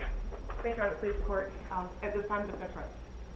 All right, ladies and gentlemen, the defense has rested. That means you have heard all of the evidence. The defense has rested. They didn't even do anything In this case, what we have remaining is the closing arguments by the lawyers, my jury instructions and then your deliberations. Due to the time of day and the projected length of some of these things, we're going to give you the good news of stopping for the day. We are going to adjourn for the day and start back at 9:30 tomorrow morning. Please do not discuss the case. Please do not allow anyone to discuss it with you or in your presence. Please do not get exposed to anything in connection with this case through the media. And we'll see you all tomorrow morning at 9:30. All right. Now, I want to say that it's a big difference between paying for a lawyer and using public defender, because I feel that if he was able to afford a lawyer, they would have tried to hire some experts that would try to cast doubt on what prosecution presented. But since I'm pretty sure he used public defender. This guy wasn't working. He killed this woman and then tried to sell her cell phone and use her debit card. I mean, that's not something somebody with money does. But I mean, it was a fair trial. The prosecution killed it, I think. Yep, that's gonna be the end for this date. So now the next court date that we're going to look at is going to be the closing argument. So that's going to be interesting. I want to say that I want to try to come back later tonight if nothing happens, just so we could keep up. We could watch closing arguments, and then we'll for any of you that weren't here, the verdict came back after 2 hours. I can go ahead and possibly show the article that I grabbed that from, just so we could all be on the same page. I want to say it was this one. Give me 1 second. Was it this one? Oh wait, no, not this one. Let me go ahead and stop screen sharing here and then go to the article that I was reading right here. Alright, so it says, let me see what it looks like. Okay, we're good. Okay, so it says, Columbia, South Carolina, the judge has sentenced Nathaniel Rowland to life in prison after a jury found him guilty of murdering University of South Carolina student Samantha Josephson in March 2019. The trial immediately moved to the sentencing phase after the jury announced its decision to find Rowland guilty on all 3 charges: murder, kidnapping, and possession of a weapon during a violent crime. Jurors deliberated for about 2 hours, and that included a lunch break. So I'm guessing lunch break was probably an hour, so in reality they probably only deliberated for 1 hour, if that. It says before making their unanimous decision, and this is a photograph of the family. So, alright, let me see. All Nighty said public defenders are the worst. I agree. Sweet Vampy says I was dying laughing when they didn't do shit to defend him. Yeah, I was just like, yeah, I mean, first of all, they don't have the money to hire any experts to try to debunk anything that was presented. They themselves didn't have anything during the trial other than just trying to elaborate on what was already being said. Emmanuel Brick said, yeah, they don't call them public defenders dump trucks for nothing. Sweet Vampy says, I haven't seen any of that. Okay, so I'll try to come back tonight, if not tomorrow. And then Sweet Vampy loves the verdict. Is that with or without parole? It doesn't say. I'm guessing like no parole. It just says life in prison. And then says move to sentencing phase. Yeah. I'll try to find out more. Oh, it looks like during the sentencing phase, the victim's family gave powerful impact statements asking the judge to sentence Rowland to life in prison. No surprise there. It says, Josephson's father tearfully told the courtroom he had contemplated suicide several times over the past year as he struggled to cope with the loss of his daughter. That's heartbreaking. And it says the convict's family begged for the minimum sentence, as his mother said she did not believe he was guilty. Oh, some people are just in denial completely. Rowland himself maintained his innocence to the judge during the sentencing phase. He's shameless. The judge, however, said there was an avalanche of evidence. Preach called it a mountain of evidence. The judge said an avalanche. He added that this case, one where the suspect stabbed Josephson more than 100 times, was the most gruesome he had ever presided over in his decades on the bench. And I'll go ahead and leave a link to this article in case anybody wants to peruse that on their own. There it is. Sweet Vampy says, blessings and peace to them. It's hard on me to see this picture. I know how they feel. Yeah, I can't even imagine. Okay, so what I'll go ahead and do is stop screen. I was hoping Preach would come back. He said he wanted to talk about some things that he's seen around. Maybe we'll save it for the next time. I'll remind him. I do like chatting. Anybody else ever wants to hit the panel, you're more than welcome to. Thank you very much, everybody. I really appreciate everybody's support and being here with me, and we're all supporting each other while we're watching this devastating trial and what happened to Samantha Josephson, what shouldn't happen to anybody ever. There's always an opportunity to do the right thing. There's always an opportunity to do for yourself and not take advantage of somebody so in such a gruesome and harsh and life-changing way. Thank you very much, everybody. Emmanuel Briggs says, bye, everybody. Enjoy your rest of your day and be safe. Again, just keep an eye out. I might come back tonight if I can, maybe on the later side. But if not, tomorrow will be a good day. Thanks, Danielle Williams, for stopping by. It's always good to see you, gorgeous. And I want to say Lucille was here earlier. Always good to see you too. Thank you so much, Emmanuel Briggs, All Natty, Sweet Vampy, of course. I hope I didn't miss anybody. It only lets me scroll up so far. I want to say, I think I got everybody. All right. Let me make sure. Yes. Okay. All right. Thank you, everybody. I will see you all soon. And yes, Sweet Vampy, thank you. Thank you. Yes, I want to cover Joel Guy trial, so that I'll probably, what I'll do is I'll make a playlist for the stories that I've missed out on. I've actually, since I've started covering this trial, I also neglected my true crime page on IG. So I'll probably add some stories to that and then make a playlist just so that we could stay more or less caught up on current events as well. But I definitely want to see the Joel Guy trial that Patricia Jackson has suggested and Sweet Vampy helped me find. So I'll go ahead and call it a day. Preach, sorry, I'm gonna kick you off the panel. I don't know what happened there. I hope you're okay. I'll talk to you soon. Thanks, everybody. I will see you all soon. I really appreciate your support. Please remember to hit the like and also hit the notification bell to all so you can be on time and chat with us during the live stream. Alright, see you all soon.